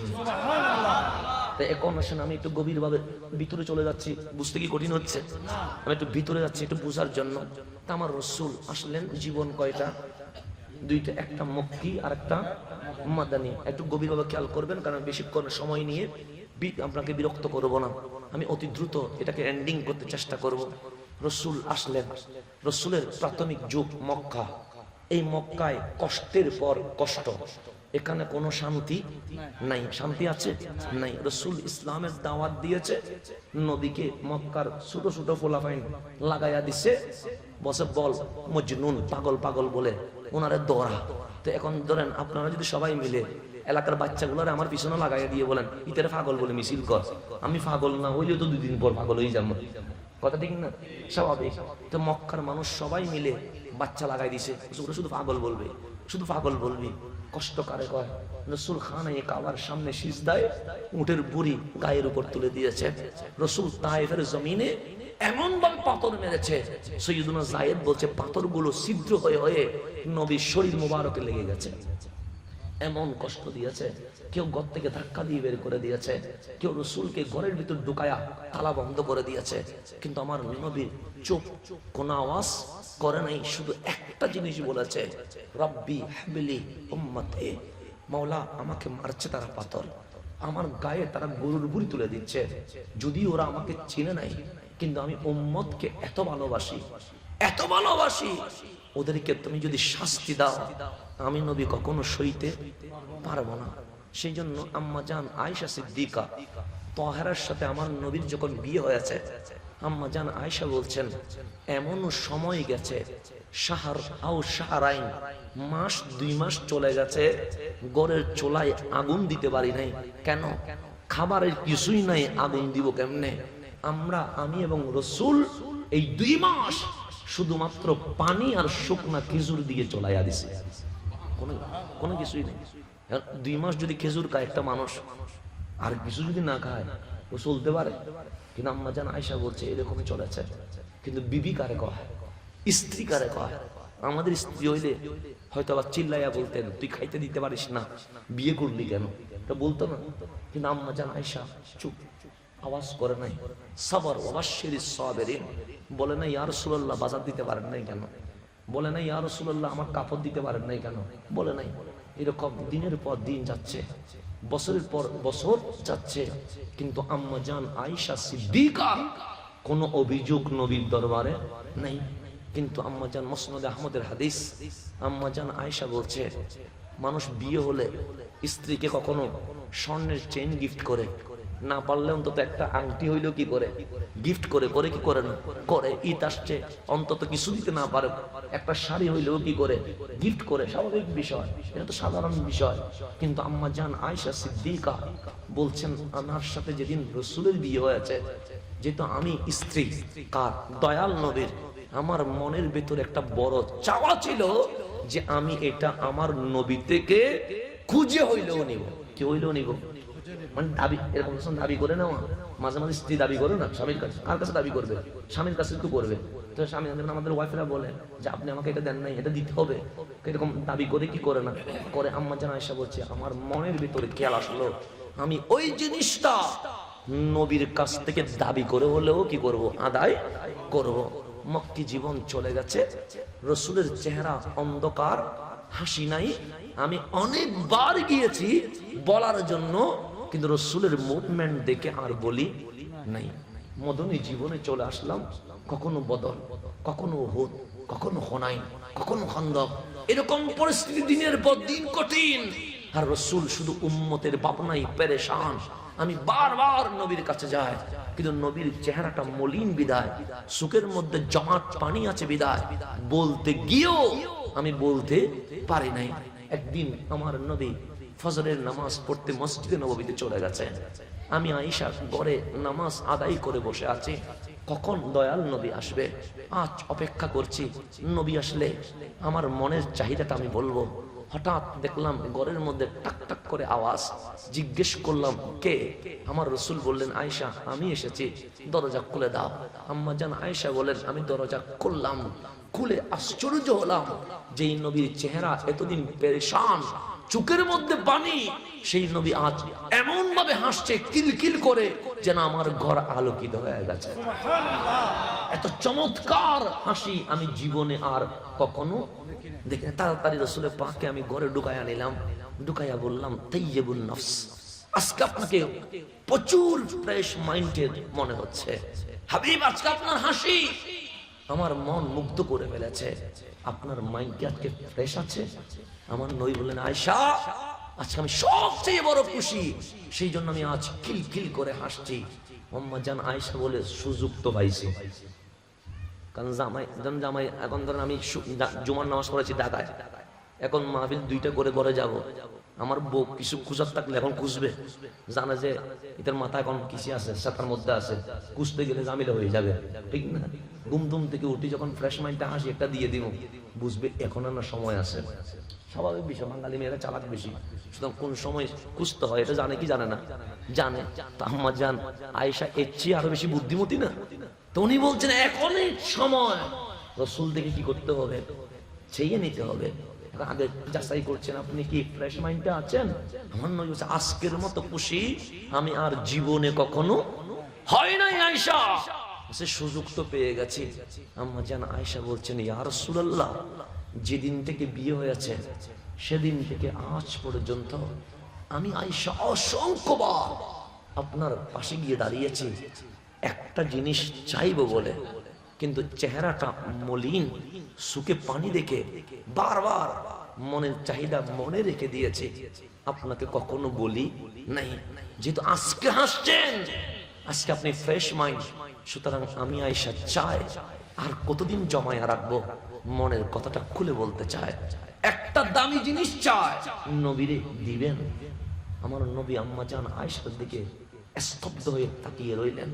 এটা তো ওই আয়েশা 2 মাস ঘরের মধ্যে বাজার করি নাই, জীবনে বলে নাই বাজার নাই কেন, কত ঈদ চলে গেল নতুন কাপড় দেয় নাই, এটা তো ওই আয়েশা যে আয়েশা জীবনে বলে নাই নতুন কাপড় দেন নাই কেন।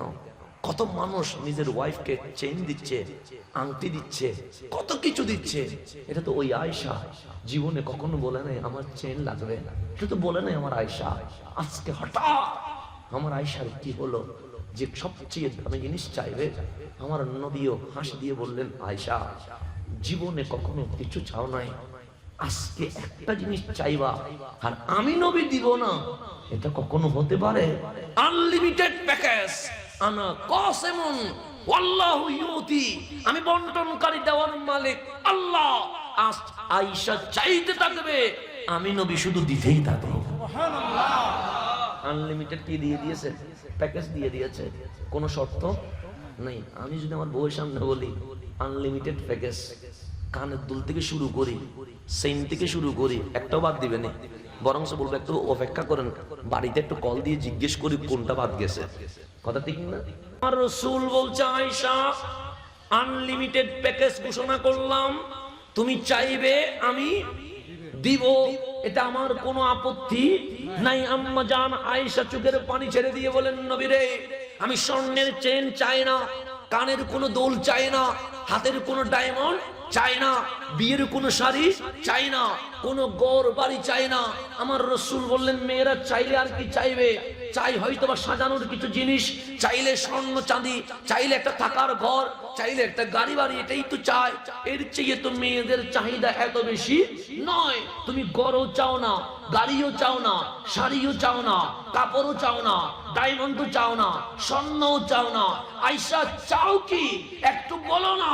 আম্মা জান আয়েশা বলে স্বর্ণের চেয়ে দামি, ডায়মন্ডের চেয়ে দামি, সবচেয়ে দামি জিনিসটা চায়। আমার নবী বললেন বলবেই তো কি চাও? নবীর উদউ লি আয়েশাতা, ওই নবুয়তের 2 হাত দিয়ে আয়েশার জন্য রবের দরবারে একটু দোয়া করে দেন।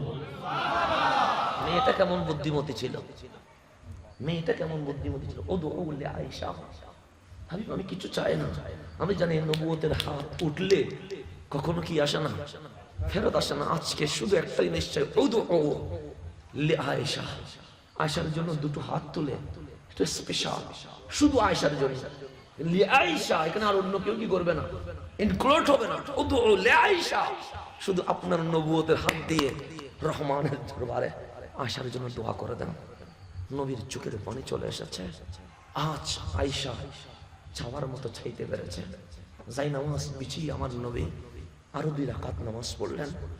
নামাজ পড়ে আম্মা জান আয়েশা বললেন, আমি দাঁড়িয়ে আছি, আমি দেখছি আমার রাসূল কি করছে।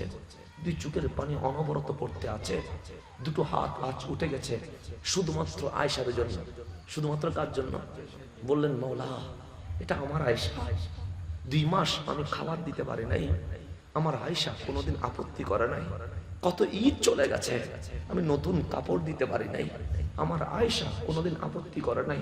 খাবার ছাড়া আমি যুদ্ধের ময়দানে চলে গেছে, আমার আয়েশা বলে নাই খাবার না দিয়ে গেছেন কেন। আমার আয়েশা ভালো মন্দ কতদিন খাইতে পারে নাই, কোনোদিন কাউরে বুঝাই নাই, এটা আমার আয়েশা। মওলা, আমি আমার আয়েশার উপর রাজি হয়ে গেছে, তুমিও আয়েশার উপর রাজি হয়ে যাও। আমি কি দোয়া করব? আমার আয়েশার তো কোনো গুনাহও নাই, মওলা এতটুকু গুনাহ, এতটুকু দোয়া করছি, আমার আয়েশার যদি কোনো ভুল থেকে থাকে, ভুল তো নাই, দোয়া আর কি করব, তুমি তার সমস্ত ভুলগুলো মাফ করে দাও। সুবহানাল্লাহ, দোয়া করছেন রহমাতুল লিল আলামিন। আল্লাহুম্মা ইগফির লি আয়েশা, মওলা আমার আয়েশাকে মাফ করে দাও। তো আয়েশার তো কোনো ভুলই নাই। দোয়া ইস্তেগফার পড়া মানে রফে দারাজাত চাওয়া, উচ্চ মাকাম চাওয়া, মানে এখানে ক্ষমা চাওয়া মানে গুনাহ করছে এটা নয়। ইস্তেগফার মানে এখানে কি করা? রফে দারাজাত চাওয়া, যতটুকু মাকামে আছে এর চেয়ে আরো বড় মাকামে নিয়ে যাও, এটা হচ্ছে দোয়া। তো বললেন, আল্লাহুম্মা ইগফির লি আয়েশা, মাওলা আমার আয়েশাকে ক্ষমা করে দাও। আম্মা জান আয়েশা বলতে, আমি দাঁড়ানো ছিলাম, রাসূল যখন আমার জন্য, শুধু আমার জন্য 2টো হাত তুলে বললেন, আল্লাহুম্মা ইগফির লি আয়েশা, আমি এত খুশি হলাম, হাসতে হাসতে দাঁড়ানো থেকে জমিনে পড়ে গেছি। জমিনে যখন পড়ে গেলাম, গড়িয়ে গড়িয়ে আমি নবীর কোলে মাথা রেখে দিলাম। এরপরে এমন ভাবে হাসছি, আমার নবী আমার হাসি দেখে অবাক হয়ে বলছে, আয়েশা কখনো তো এত খুশি হতে দেখি নাই, আজ দাঁড়ানো থেকে পড়ে গেলা, পড়িয়ে গড়িয়ে গড়িয়ে আমার কোলে চলে আসলা, কি বড় খুশি হয়েছো। আম্মা জান আয়েশা বলছেন, আল ইয়াউম ইয়াউমুল ফারহি ওয়াস সুরুর, আজকে তো আমার জন্য ঈদের দিন, আনন্দের দিন হয়ে গেছে। কেন? কারণ আজ রহমতের নবী আয়েশার জন্য 2টো হাত মাওলার দরবারে তুলে দিয়েছে। এটার চেয়ে বড় গিফট আমার আর হতে। আমার নবী বলে, একবার দোয়া পেয়ে খুশি হয়েছে? হ্যাঁ, একবার দোয়া পেয়ে খুশি হয়েছে। আমার নবী কান্না করে বলেন, আয়েশা, যে দোয়াটা এই মাত্র আল্লাহুম্মা ইগফির লি আয়েশা বলে তোমার জন্য করেছি, এই দোয়াটা আমি প্রত্যেক নামাজের পর আল্লাহুম্মা ইগফির লি উম্মতি বলে আমার উম্মতের জন্য করে থাকি। যে দোয়াটা কার জন্য করেছে? আয়েশার জন্য। কয়বার? সেই দোয়াটা আমার নবী আমি প্রত্যেক নামাজ পড়ে আমার উম্মতের জন্য করে থাকে। আম্মা জান আয়েশা যদি একবার দোয়া পেয়ে দাঁড়ানো থেকে গড়াইয়া নিচে পড়ে যায়, সেখান থেকে নবীর কোলে চলে আসে, মা তো দোয়া পাইলেন একবার, আমরা বাচ্চারা উম্মতরা আমার নবীর ডেইলি 6 বার 6 ওয়াক্ত নামাজ পড়েছে, আমার নবীর প্রত্যেক নামাজে আমরা এই দোয়া পেয়েছি কি পাই নাই? তা আমাদের খুশি হওয়ার দরকার আছে না নাই? আছে। এতে কেন মারামারি করেন আমি বুঝি না। আমি কখনো কাউকে গালি দিয়ে কথা বলি না, এরপরও আমি খারাপ হয়ে যায় শুধুমাত্র মিলাদুন নবীর পক্ষে কথা বলি বোধহয়। আমি কখনো কাউরে অ্যাটাক করে কথা বলি না, এরপরেও আমাকে গালি দেয়। আমি সদাই কারবালার মাহফিল করি বিদায় শুধুমাত্র এটার কারণে, না হলে আমি কখনো কারণ নাম ধরে কিছু বলি নাই। একজন আমাকে বলেছিল, তুমি তো আমার বিরুদ্ধে কথা বলো।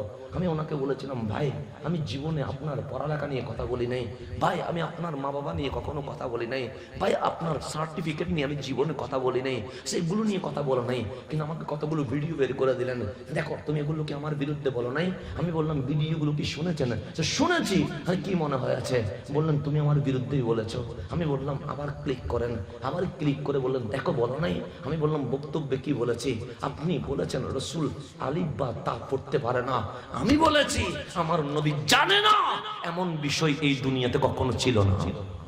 এতটুকু আমি নবীর পক্ষে না কথা বলেছি, আমি আপনার বিপক্ষে যাব কেন? আমি তো রসুলের পক্ষে, তা আপনার কাছে মনে হচ্ছে আমি আপনার বিপক্ষে। না না না, এখানে একটাই সমাধান, আপনি নবীর বিপক্ষে ছিলেন, আমি হাসান নবীর পক্ষে কথা বলেছি।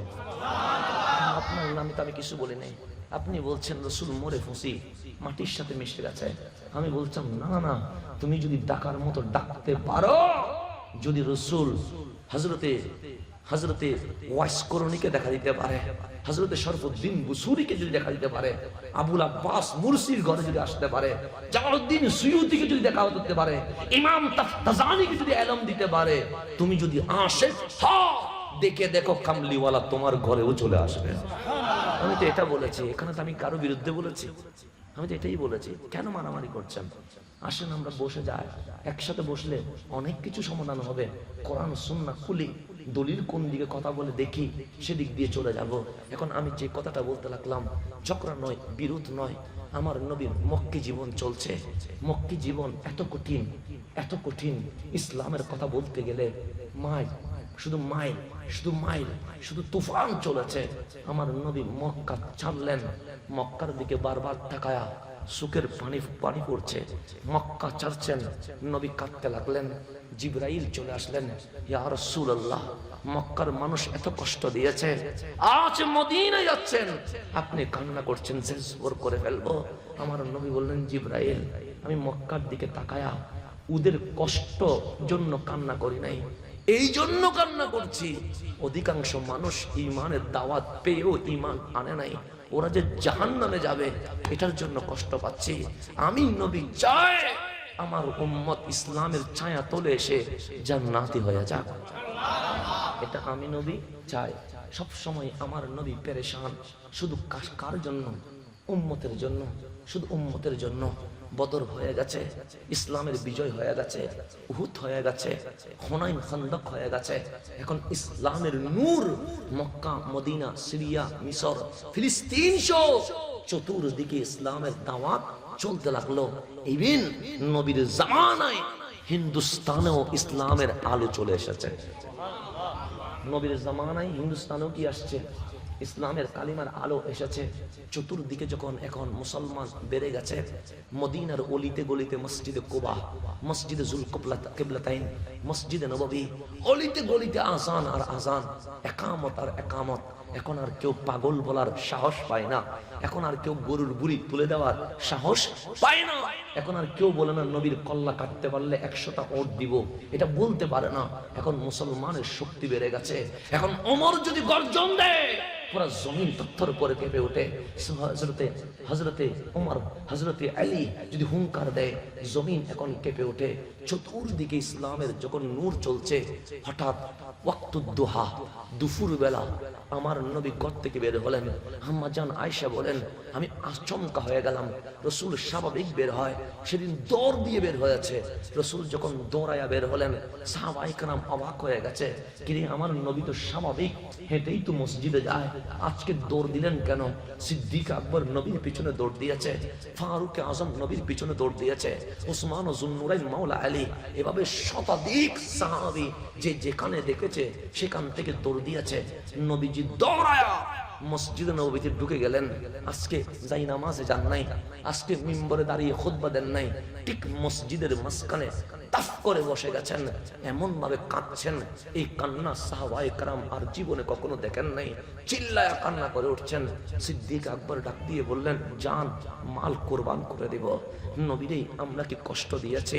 উসমান ও যুন্নুরাইন বললেন, আর কি করতে হবে, শুধু হুকুম করবেন, এরপরেও আমার নবীকে কাঁদতে দিব না। মাওলা আলী বললেন, আসাদ তো আছে, কি করা লাগবে হুকুম করেন।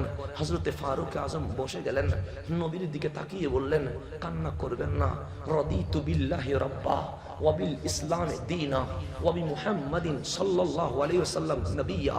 আমরা মাওলাকে রব পেয়ে বড় খুশি হয়েছে, ইসলামকে দ্বীন পেয়ে খুশি হয়েছে, আপনাকে রাসূল পেয়ে বড় খুশি হয়েছে, কিন্তু আমার নবীর কান্না কোনো মতে থামে না। আল্লাহ বললেন, ও জিবরিল, নবীজি তো কাঁদছে কাঁদছে, চোখের পানি তো দাঁড়িতে চলে এসেছে, ফোঁটা যদি জমিনে পড়ে যায় তাহলে আমি মাওলা আযাব দিতে দেরি করব না। জিবরিল দ্রুত চলে আসলেন, পাকা মোবারক মোবারক বিছিয়ে দিয়ে আমার নবীর চোখের পানিটা মুছে দিয়ে বললেন, নবী রে, আপনাকে খানায় খাবার সামনে ওটের বুড়ি তুলে দিয়েছে, তখন তো কান্না করতে দেখি নাই। তায়েফের জমিনে পাথর মেরেছে, কই তখন তো কান্না করেন নাই। বাচ্চারা পাগল বলে মিছিল বের করেছে, কই আপনি তো কান্না করেন নাই। মদিনায় বের করে দিয়েছে, কই আপনি তো কান্না করেন নাই। উহুদে দন্দন মোবারক শহীদ করেছে, কই আপনি তো কান্না করেন নাই। আজ মদিনার অলিতে গলিতে মসজিদ হয়েছে, আযান ইকামত হয়েছে। যেই মক্কায় আজান দিতে দেয় নাই, এখন সেই মক্কায়ও আজান চলে। বিশ্বে কালিমার নূর প্রবেশ করছে। এখন তো কান্নার সময় নয়, এখন তো হাসার সময়। তখন আমার নবী বললেন, ও জিবরিল, যদি যেদিন দাঁত শহীদ হয়েছে সেদিন যদি কাঁদতাম, যেদিন গরুর ভুঁড়ি তুলেছে সেদিন যদি কাঁদতাম, মাওলা তো আযাব দিয়ে দিত। উম্মত যদি আযাবে পড়ে যায়, আমি নবী তো কখনো সইতে পারবো না। তো আজকে কেন কাঁদছেন? সাহাবীদের জন্য। আরে সাহাবীর জন্য কাঁদতে হবে না, রাদিয়াল্লাহু আনহুম, মাওলা ওনাদের উপর রাজি হয়ে গেছে। আমার নবী বললেন, লা জিবরাইল, ওনাদের জন্য কাঁদছি না, তাল্লি নফসি, আপনার নফসের জন্য, নিজের জন্য কাঁদছেন। আমার নবী বললেন, না জিবরিল বলে কাঁদতেই হবে না, আপনি তো মাকামে মাহমুদে বসবেন, আহলে বাইতের জন্য কাঁদছেন, কাঁদতে হবে না। ইউতাহহিরাকুম তাতহীরা, ওনারা তো পুত পবিত্র, জান্নাতের মিম্বারের মালিক হয়ে গেছে। আমার নবী বললেন, তাদের জন্য আমি কাঁদছি না। তারা নিজের স্ত্রীদের জন্য কাঁদছেন, আমার নবী বলছে তাদের জন্য কাঁদছি না। জিবরিল আশ্চর্য হলেন, নবীর এই আপনার জন্য কাঁদলে আমি আপনার সান্ত্বনা দিতে পারতাম, সাহাবীর জন্য কাঁদলে আমি আপনার বুঝ দিতে পারতাম, আহলে বাইতের জন্য কাঁদলে আমি ওদের মাকাম সম্পর্কে আপনাকে বলতে পারতাম। কাঁদছেন কেন? আমার নবীর দুটো ঠোঁট কান্না জড়িত চেহারা দিয়ে বের হয়ে বলছেন, লি উম্মতি উম্মতি উম্মতি। জিবরিল আজকে যে চোখের পানি পড়ছে, এটা শুধুমাত্র আমার উম্মতের জন্য, আমার উম্মতের জন্য। জিবরিল বলে, আমি সান্ত্বনা দিতে পারবো না, কারণ জিবরিল জানে ফজরের আজান দিবে, 4টা পর্যন্ত আমরা ফেসবুক ইউজ করব, কিন্তু ফজরের নামাজ আমরা পড়বো না। জিবরিল জানে আমার মতো মোল্লা ইসলামের দাওয়াত দিবে, ভিতরে ইসলামের নূর থাকবে না। জিবরিল জানে আমরা খোদার কসম করব, কিন্তু মিথ্যা কথা বলবো। জিবরিল জানে আমরা ইসলামের জন্য কথা বলবো, কিন্তু জান দেওয়া লাগলে জান কখনো দিব না। জিবরিল জানে আমরা বিবির জন্য কাঁদবো, আমরা বন্ধুর জন্য কাঁদবো, মুস্তাফার জন্য কাঁদবো না। জিবরিল জানে। জিবরিল বলেন, আমি সান্ত্বনা দিতে পারবো না। চলে গেলেন রহমানের দরবারে, ডাক দিলেন, মাওলা তোমার হাবিব যদি ওনার জন্য কাঁদতেন, আমি ওনাকে বড় সুন্দর সান্ত্বনা দিতাম। সাহাবীর জন্য যদি কাঁদতেন, আমি জান্নাতুল ফেরদাউসের মাকাম দেখাতাম। আহলে বাইতের জন্য যদি কাঁদতেন, আমি ওনাকে বুঝ দিতাম। কিন্তু এমন উম্মতের জন্য কাঁদছে যে উম্মত ওফাদার নয়, বেওয়াফা। তারা মসজিদে আসতে বললে আসবে না, তারা জিহাদের কথা বললে আসবে না, তারা ইসলামের নূরের কথা বললে আসবে না। আমার নবী বললেন, জিবরিল আমার মুস্তাফা কাঁদছে, আমি নবী সইতে পারবো না, যাও গিয়ে বলো আর যেন না কাঁদে। আমি আল্লাহ ওয়াদা করছি উম্মতের বিষয়ে আমার নবীকে আমি কোনো টেনশন দিব না, আমি কোনো টেনশন দিব না। জিবরিল এসে চোখের পানি মুছতে বললেন, কাঁদিয়েন না, মাওলা একটা কথা বলেছে। আমার নবী কেঁদে কেঁদে বলে, কি বলেছে? আল্লাহ বলেছে আর কোনো টেনশন দিবে না, উম্মতের ব্যাপারে আপনাকে নিরাশ করবে না। আমার নবীর কান্না আরো বেড়ে গেল, ডাক দিয়ে বললেন, লা ওয়াল্লাহ লা ওয়াল্লাহ লা ওয়াল্লাহ। জিবরিল এই কথায় আমার চোখের পানি বন্ধ হবে না। রহমান চিৎকার করে উঠলেন, হাবিব অন্তত এখন হলেও চোখের পানি বন্ধ করেন। ওয়ালা সাউফা ইউতিকা রাব্বুকা ফাতারদা। উম্মতকে এমন ভাবে ক্ষমা করব, এমন ভাবে ক্ষমা করব, এমন ভাবে ক্ষমা করব, আপনি নবীকে আমি মাওলা খুশি করে ফেলবো। এই আয়াত নাযিল হওয়ার পর আমার নবী বলছেন, জিবরিল আল্লাহকে বলো, একটা উম্মত যদি জাহান্নামে থাকে আমি নবী খুশি হব না। কয়টা উম্মত? একটা উম্মত যদি জাহান্নামে থাকে আমি নবী কি হব না? খুশি হব না। গিয়ে বললেন, একটা উম্মত যদি জাহান্নামে থাকে তোমার মাহবুব নবী নাকি খুশি হবে না। আল্লাহ বলেন, ইন্না আতাইনা কাল কাউসার। হাবিব আপনাকে কাউসারের মালিকানা দিয়ে দিয়েছি, উম্মত সব আপনার আওতাধীন করে দিয়েছি, আপনি জান্নাতে নিয়ে যাবেন। কিন্তু শর্ত দুটা, ফাসল্লি লিরাব্বিকা ওয়ানহার। এক, আপনি নামাজ পড়তে হবে। আমার নবী ফজর পড়লেন, জোহর পড়লেন, আসর পড়লেন, মাগরিব পড়লেন, এশা পড়লেন। আল্লাহ বলে এটা তো সবাই পড়ে, তাহলে কি করতে হবে? ফাতাহাজ্জাত বিহি নাফিলাতান লাক, আপনাকে তাহাজ্জুদের নামাজ ফরজ করে দেওয়া হয়েছে। আম্মা জান আয়েশা বলে গভীর রাতে আমি কান্নার শব্দে ঘুম ভেঙে যায়, ঘুম ভেঙে দেখি আমার নবী সিজদায় লুটায়া ওখানেও বলছে রব্বি হাবলি উম্মতি। আপনার নবী 6 ওয়াক্ত নামাজ পড়েছে শুধুমাত্র উম্মতকে মাফ করানোর জন্য। নামাজের হক আদায় হয়ে গেল, মদিনায় আসলেন, একটা কোরবানি উম্মতের নামে দেয়, আরেকটা কোরবানি নিজের নামে দেয়। আল্লাহ তারপরও বলছে ওয়ানহার, কোরবানি করেন। আমার নবী 5 বছর কোরবানি করলেন। আল্লাহ বলেন ওয়ানহার, আমার নবী 10 বছর মদিনায় উম্মতের জন্য কোরবানি করলেন। আল্লাহ বলে ওয়ানহার, কোরবানি করেন। আমার নবী ডাক দিলেন রহমান, নামাজের হক তো আদায় করে দিয়েছি, কোরবানি তো 10 বার করেছি 10 বছর উম্মতের নামে, এরপরেও বলছেন ওয়ানহার ওয়ানহার। তখন মাওলা বলেন হাবিব আমি আপনাকে বেশি ভালোবাসি, আপনার কারণে উম্মতকে মাফ করে দিব, কিন্তু কোরবানি তো ওঠা নয়, যেটাকে ভালোবাসেন সেটাই দিতে হবে। কারে বেশি ভালোবাসেন? আমার নবীর জবান থেকে বের হয়েছে হুসাইনুম মিন্নি ওয়া আনা মিন হুসাইন, আমার অংশের নাম হুসাইন, আমি হুসাইনকে বেশি ভালোবাসি। আল্লাহ বলেন হাবিব উম্মতকে মাফ করানোর জন্য হুসাইনকে কুরবান করে দিতে হবে। কে আছে নিজের ছেলেকে কোরবান করবে? কে আছে নিজের নাতিকে কোরবান করবে? আমার নবীর 63 বছর হয়ে গেল।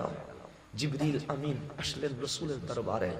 আল্লাহ বললেন আজরাইল যাও না আমার হাবিবের কাছে, ঢোকার সময় সালাম দিও, ইজাজত নিও, আমার নবী যেন আমার কাছে আসে, আমি সেটাই চাই।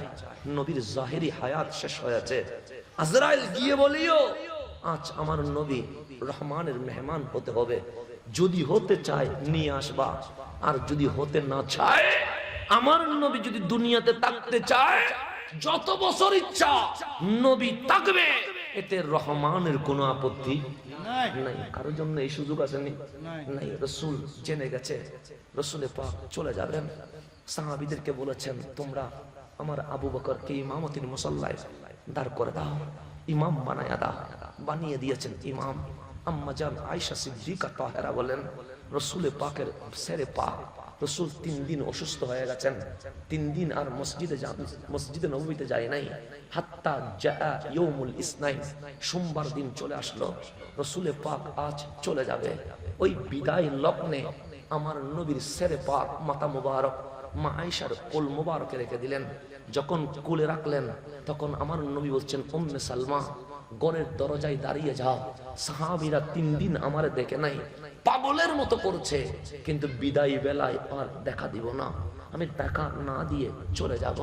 হযরতে আম্মা জান আয়েশা বলছেন ওই সেরে পাককে আমি কোলে নিয়ে নিয়েছি, জবান থেকে বের হচ্ছে উম্মতি উম্মতি উম্মতি। নবীর শেষ বেলায়ও উম্মত উম্মত বলছে। উম্মে সালমা বলে আমি দরজায় দাঁড়িয়ে আছি, সাহাবায়ে কারাম নবীর ঘরে আসতে চায় কিন্তু অনুমতি নাই। এমন অবস্থায় হুসাইন চলে এসেছে। হুসাইন বলে ভিতরে ঢুকবো, উম্মে সালমা বলে নানা জানের অনুমতি নাই। হুসাইন বলে জানি তো অনুমতি নাই, কিন্তু হুসাইনের বিশ্বাস সবার জন্য যেখানে নাই হুসাইনের জন্য সেখানে আছে। অন্যদের জন্য, কিন্তু হুসাইনের জন্য। উম্মে সালমা বারবার বোঝায় আজকে অনুমতি নাই। হুসাইন দৌড় দিয়ে ঢুকে গেছে। উম্মে সালমা তাড়াতাড়ি দরজা বন্ধ করে হুসাইনের পিছনে দৌড় দিয়েছে। হুসাইন গিয়ে আমার নবীকে জড়িয়ে ধরে ফেলেছেন। উম্মে সালমা বললেন ইয়া রাসূলুল্লাহ আমি হুসাইনকে বাধা দিয়েছিলাম, কিন্তু হুসাইন তো শুনে নাই। আমার নবী বললেন উম্মে সালমা হুসাইনকে বাধা দেওয়া যায় না, সবাইকে না করতে পারে, আমার হুসাইনকে আমি না করতে পারি না। হুসাইনকে জড়িয়ে নিয়ে নিলেন, ডাক দিয়ে বললেন হুসাইন বিদায়ের সময় তো হয়ে গেছে, এতদিন তুমি প্রশ্ন করেছ, আমি নবী উত্তর দিয়েছি, বিদায় বেলায় আমি নবী প্রশ্ন করব, তুমি হুসাইনকে উত্তর দিতে হবে। হুসাইন বুঝে গেছে ঘটনা অন্যদিকে মুড়ে যাচ্ছে। হুসাইন ডাক দিয়ে বললেন নানা জান আজকে এমন কঠিন করে ফেললে তো আমার জন্য কঠিন হয়ে যাবে। আমার নবী বললেন সহজ প্রশ্ন করব, সে করেন তো। আমার নবী বললেন হুসাইন হাজারে আসওয়াদ চিনো? সে চিনি তো। দামি না অদামি? সে বেশি দামি। কেমন দামি?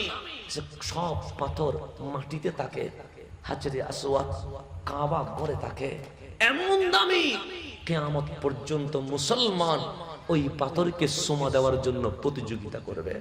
আমার নবী ডাক দিয়ে বললেন, হোসাইন, একটা পাথর কাবার সাথে লেগে গেল আর কিয়ামত পর্যন্ত মানুষ চুমু দিবে, এটা দামি হওয়ার পিছনে কারণ কি? হোসাইন বলে, কারণ একটা, কারণ আমার নানা জান জীবনে একবার ওই পাথরকে চুমু দিয়ে দিয়েছেন। নবীকে দিয়েছেন কয়বার দিয়েছেন? আমার রাসূল হাসি দিয়ে বলে, একবার চুমু দিলে যদি পাথর কাবার সাথে লেগে যায়, একবার চুমু দিলে যদি পাথরের এত পাওয়ার হয়ে যায়, হোসাইন তোমাকে কয়বার চুমু দিয়েছে? হোসাইন অবাক হয়ে গেছেন, নবীরে কখনো তো গনে দেখি নাই, আমার কপালে আপনার চুমু, আমার চোখের মধ্যে আপনার চুমু, আমার গালের মধ্যে আপনার চুমু, আমার গলায় আপনার চুমু, আমার বুকে আপনার চুমু। আমার নবী বললেন, হাজার তো দিয়েছি। হোসেন বলে, তা তো হবে, একবার চুমু দিলে যদি পাথর কাবার সাথে লেগে যায়, যাকে হাজারের উপর চুমু দিয়েছি, হোসাইনকে আমি নবী কত উপরে তুলে দিয়েছি। হোসাইন বুঝতে পারছেন ঘটনা অন্যদিকে মোড় নিচ্ছে, হোসাইনের চোখে পানি টলটল করছে। আমার নবী বলছে, হোসাইন, আমার শরীরে কখনো মশা মাছি বসেছে? হোসাইন বললেন, লা, জীবনে কোনোদিন দেখি নাই। আমার নবী বলছেন, কেন বসে নাই? সে মশা মাছিও জানে এটা রহমতুল লিল আলামিন, এটা শরীরে বসলে বিয়াদবি হয়। তা আমার নবী ডাক দিয়ে বললেন, হোসাইন, যেই শরীরে কখনো মশা মাছি বসে নাই, তুমি হোসাইন বলেছো গাড়িতে চলবে, আমি কাঁধে তুলে ফেলেছি। তুমি হোসাইন বলেছিলে ঘোড়াতে চড়বে, আমি তোমাকে পিঠে তুলে ফেলেছি। তুমি হোসাইন বলেছিলে খেলবে, আমার পেটে তুলে আমি স্টেডিয়াম বানিয়েছি। তুমি হোসাইন বলেছিলে ঘুমাবে, তোমাকে বালিশ দেই নাই, আমার বুকের উপর ঘুমিয়েছি। মানুষ বড় হয় জমিনে, তুমি হুসাইনকে আমি নবী আমার শরীর দিয়ে বড় করেছে। হুসাইন বললেন, কথা তো ঠিক, নবীরে আমি এখনো বুঝতে পারি নাই কি হয়েছে। আমার নবী বললেন, এক একটা চুমার ঋণ তোমাকে শোধ করতে হবে। তুমি যে আমার পিঠে উঠেছ, ওই ঋণ তোমাকে শোধ করতে হবে। তুমি যে আমার পিঠে উঠে ঘোড়ার মতো চড়েছ, ওই পিঠে উঠার ঋণ তোমাকে শোধ করতে হবে। তুমি যে আমার পেটে খেলেছ, ওই খেলার ঋণ তোমাকে শোধ করতে হবে। তুমি যে আমার বুকে ঘুমিয়েছ, ওই ঘুমানোর ঋণ তোমাকে শোধ করতে হবে। হুসাইন বললেন, কি করলে ঋণ শোধ হবে? আমার নবী বললেন, হুসাইন, আমি চলে যাচ্ছি। আমি আবু বকরের নাম বলি নাই, আমি ওমরের নাম বলি নাই, আমি ওসমান আলীর নাম বলি নাই, আমি ফাতেমা খাদিজার নাম বলি নাই। আমার মুখ দিয়ে কি বের হচ্ছে? হুসাইন বলে, উম্মতি উম্মতি বের হচ্ছে। হুসাইন বিদায় বেলায় আমার মুখ দিয়ে উম্মতের নাম বের হচ্ছে। মানুষ যখন মারা যায় বাবার নাম বলে, মায়ের নাম বলে, বন্ধুর নাম বলে, সন্তানের নাম বলে, আমি নবী উম্মতের নাম বলছি। হুসাইন, আমার মাওলার সাথে আমার ওয়াদা হয়েছে, আমার উম্মতকে বিনা প্রশ্নে মাফ করে দিতে হবে। আল্লাহ আমাকে দুইটা শর্ত দিয়েছেন, একটা নামাজ, ওইটা আমি আদায় করে দিয়েছি, আর একটা কোরবানি, ওই কোরবানি এখনো আদায় হয় নাই। হুসাইন বললেন, কেমনে আদায় হয়? আমার নবী বললেন, হুসাইন, তোমাকে যে চুমু দিয়েছি, ওই ঋণ যদি শোধ করতে চাও, আমার কাঁধে যে উঠেছ, ওই ঋণ যদি শোধ করতে চাও, আমার পেটে যে বসেছ, ওই ঋণ যদি শোধ করতে চাও, আমার হাতে হাত রেখে ওয়াদা করো, কারবালার জমিনে তোমার গর্দান তুমি কোরবানি করে দিবে। তোমার কোরবানির মাধ্যমে আমার কোটি কোটি উম্মত বিনা হিসাবে জান্নাতে চলে যাবে। নারে তাকবীর, নারে রিসালাত, নারে গাউসিয়া, শুহাদায়ে কারবালা। হুসাইন বলছেন, নবীরে, আমি যদি কারবালায় গলা দিয়ে দেই, চুমুর ঋণ কি শোধ হবে? আমার নবী বলল, উম্মতের কারণে শোধ হয়ে যাবে। কাঁধে ওঠার ঋণ শোধ হবে, হয়ে যাবে। পিঠে ওঠার ঋণ শোধ হবে, হয়ে যাবে। পেটে বসার ঋণ শোধ হবে, হয়ে যাবে। হুসাইন নবীর হাতে হাত রেখে বললেন, একবার কেন, আপনার উম্মতের গুনাহ মাফ করানোর জন্য হুসাইন হাজারবার কুরবান হতে প্রস্তুত হয়ে আছেন। আজকে অনেকেই বলে হুসাইন ক্ষমতার জন্য জান দিয়েছে। আরে না না না, হুসাইন নানার উম্মতকে মাফ করানোর জন্য জান দিয়েছে। যখন হুসাইন ওয়াদা করে ফেললেন, তখন আমার নবী বললেন, জিবরাইল, আমার কাজ শেষ, নামাজের হক আদায় করে দিয়েছি, হুসাইনের কুরবানির মাধ্যমে উম্মতের নাজাতের জন্য ওয়ানহার কুরবানির সেই ওয়াদাও আদায় করে দিয়েছি, দুনিয়াতে আর টাকার দরকার নাই, এখন চলে যাব। আমার নবী বিদায় রাখলেন, হুসাইন দাঁড়িয়ে আছে, উম্মে সালমা দাঁড়িয়ে আছে, আম্মা জান আয়েশার কোলে। আমার নবী বলতে লাগলেন, আল বিদা উম্মতি উম্মতি উম্মতি, উম্মত আমি বিদায় নিয়ে যাচ্ছি, আসসালা আসসালা, হুসাইন তো তোমাদের জন্য কুরবানি হয়ে যাবে, নামাজটা আদায় করে নিও। নামাজটা কি করে নিও? আদায় করে নিও। সেই জন্য হুসাইন গদ্দান কুরবানির আগে নামাজে দাঁড়িয়ে গেছেন। কেন? নামাজানের সাথে যখন ওয়াদা করেছিলাম তখন কানে আওয়াজ এসেছিল, আসসালা, নামাজ, দুইটা একসাথে এলি, ফাসল্লি লিরাব্বিকা ওয়ানহার। আমি হুসাইন নামাজও বললাম, কোরবানিও দিলাম। সেজন্য ইমামে আলী মাকাম যখন শহীদ হয়ে গেছে, ওই কথাটা আমি বলতে পারবো না, কারণ আমাকে যদি এখন বলেন ওমরের শাহাদাত বলেন, আমি বড় সুন্দর করে বলে দিব। যদি বলেন ওসমান ও যুন্নুরাইনটা বলেন, আমি বড় চমৎকার করে আপনাকে বলে দিব। আপনি যদি বলেন জুলাইবিবের শাহাদাতের ঘটনা বলেন, আমি আপনাকে চমৎকার করে বলবো।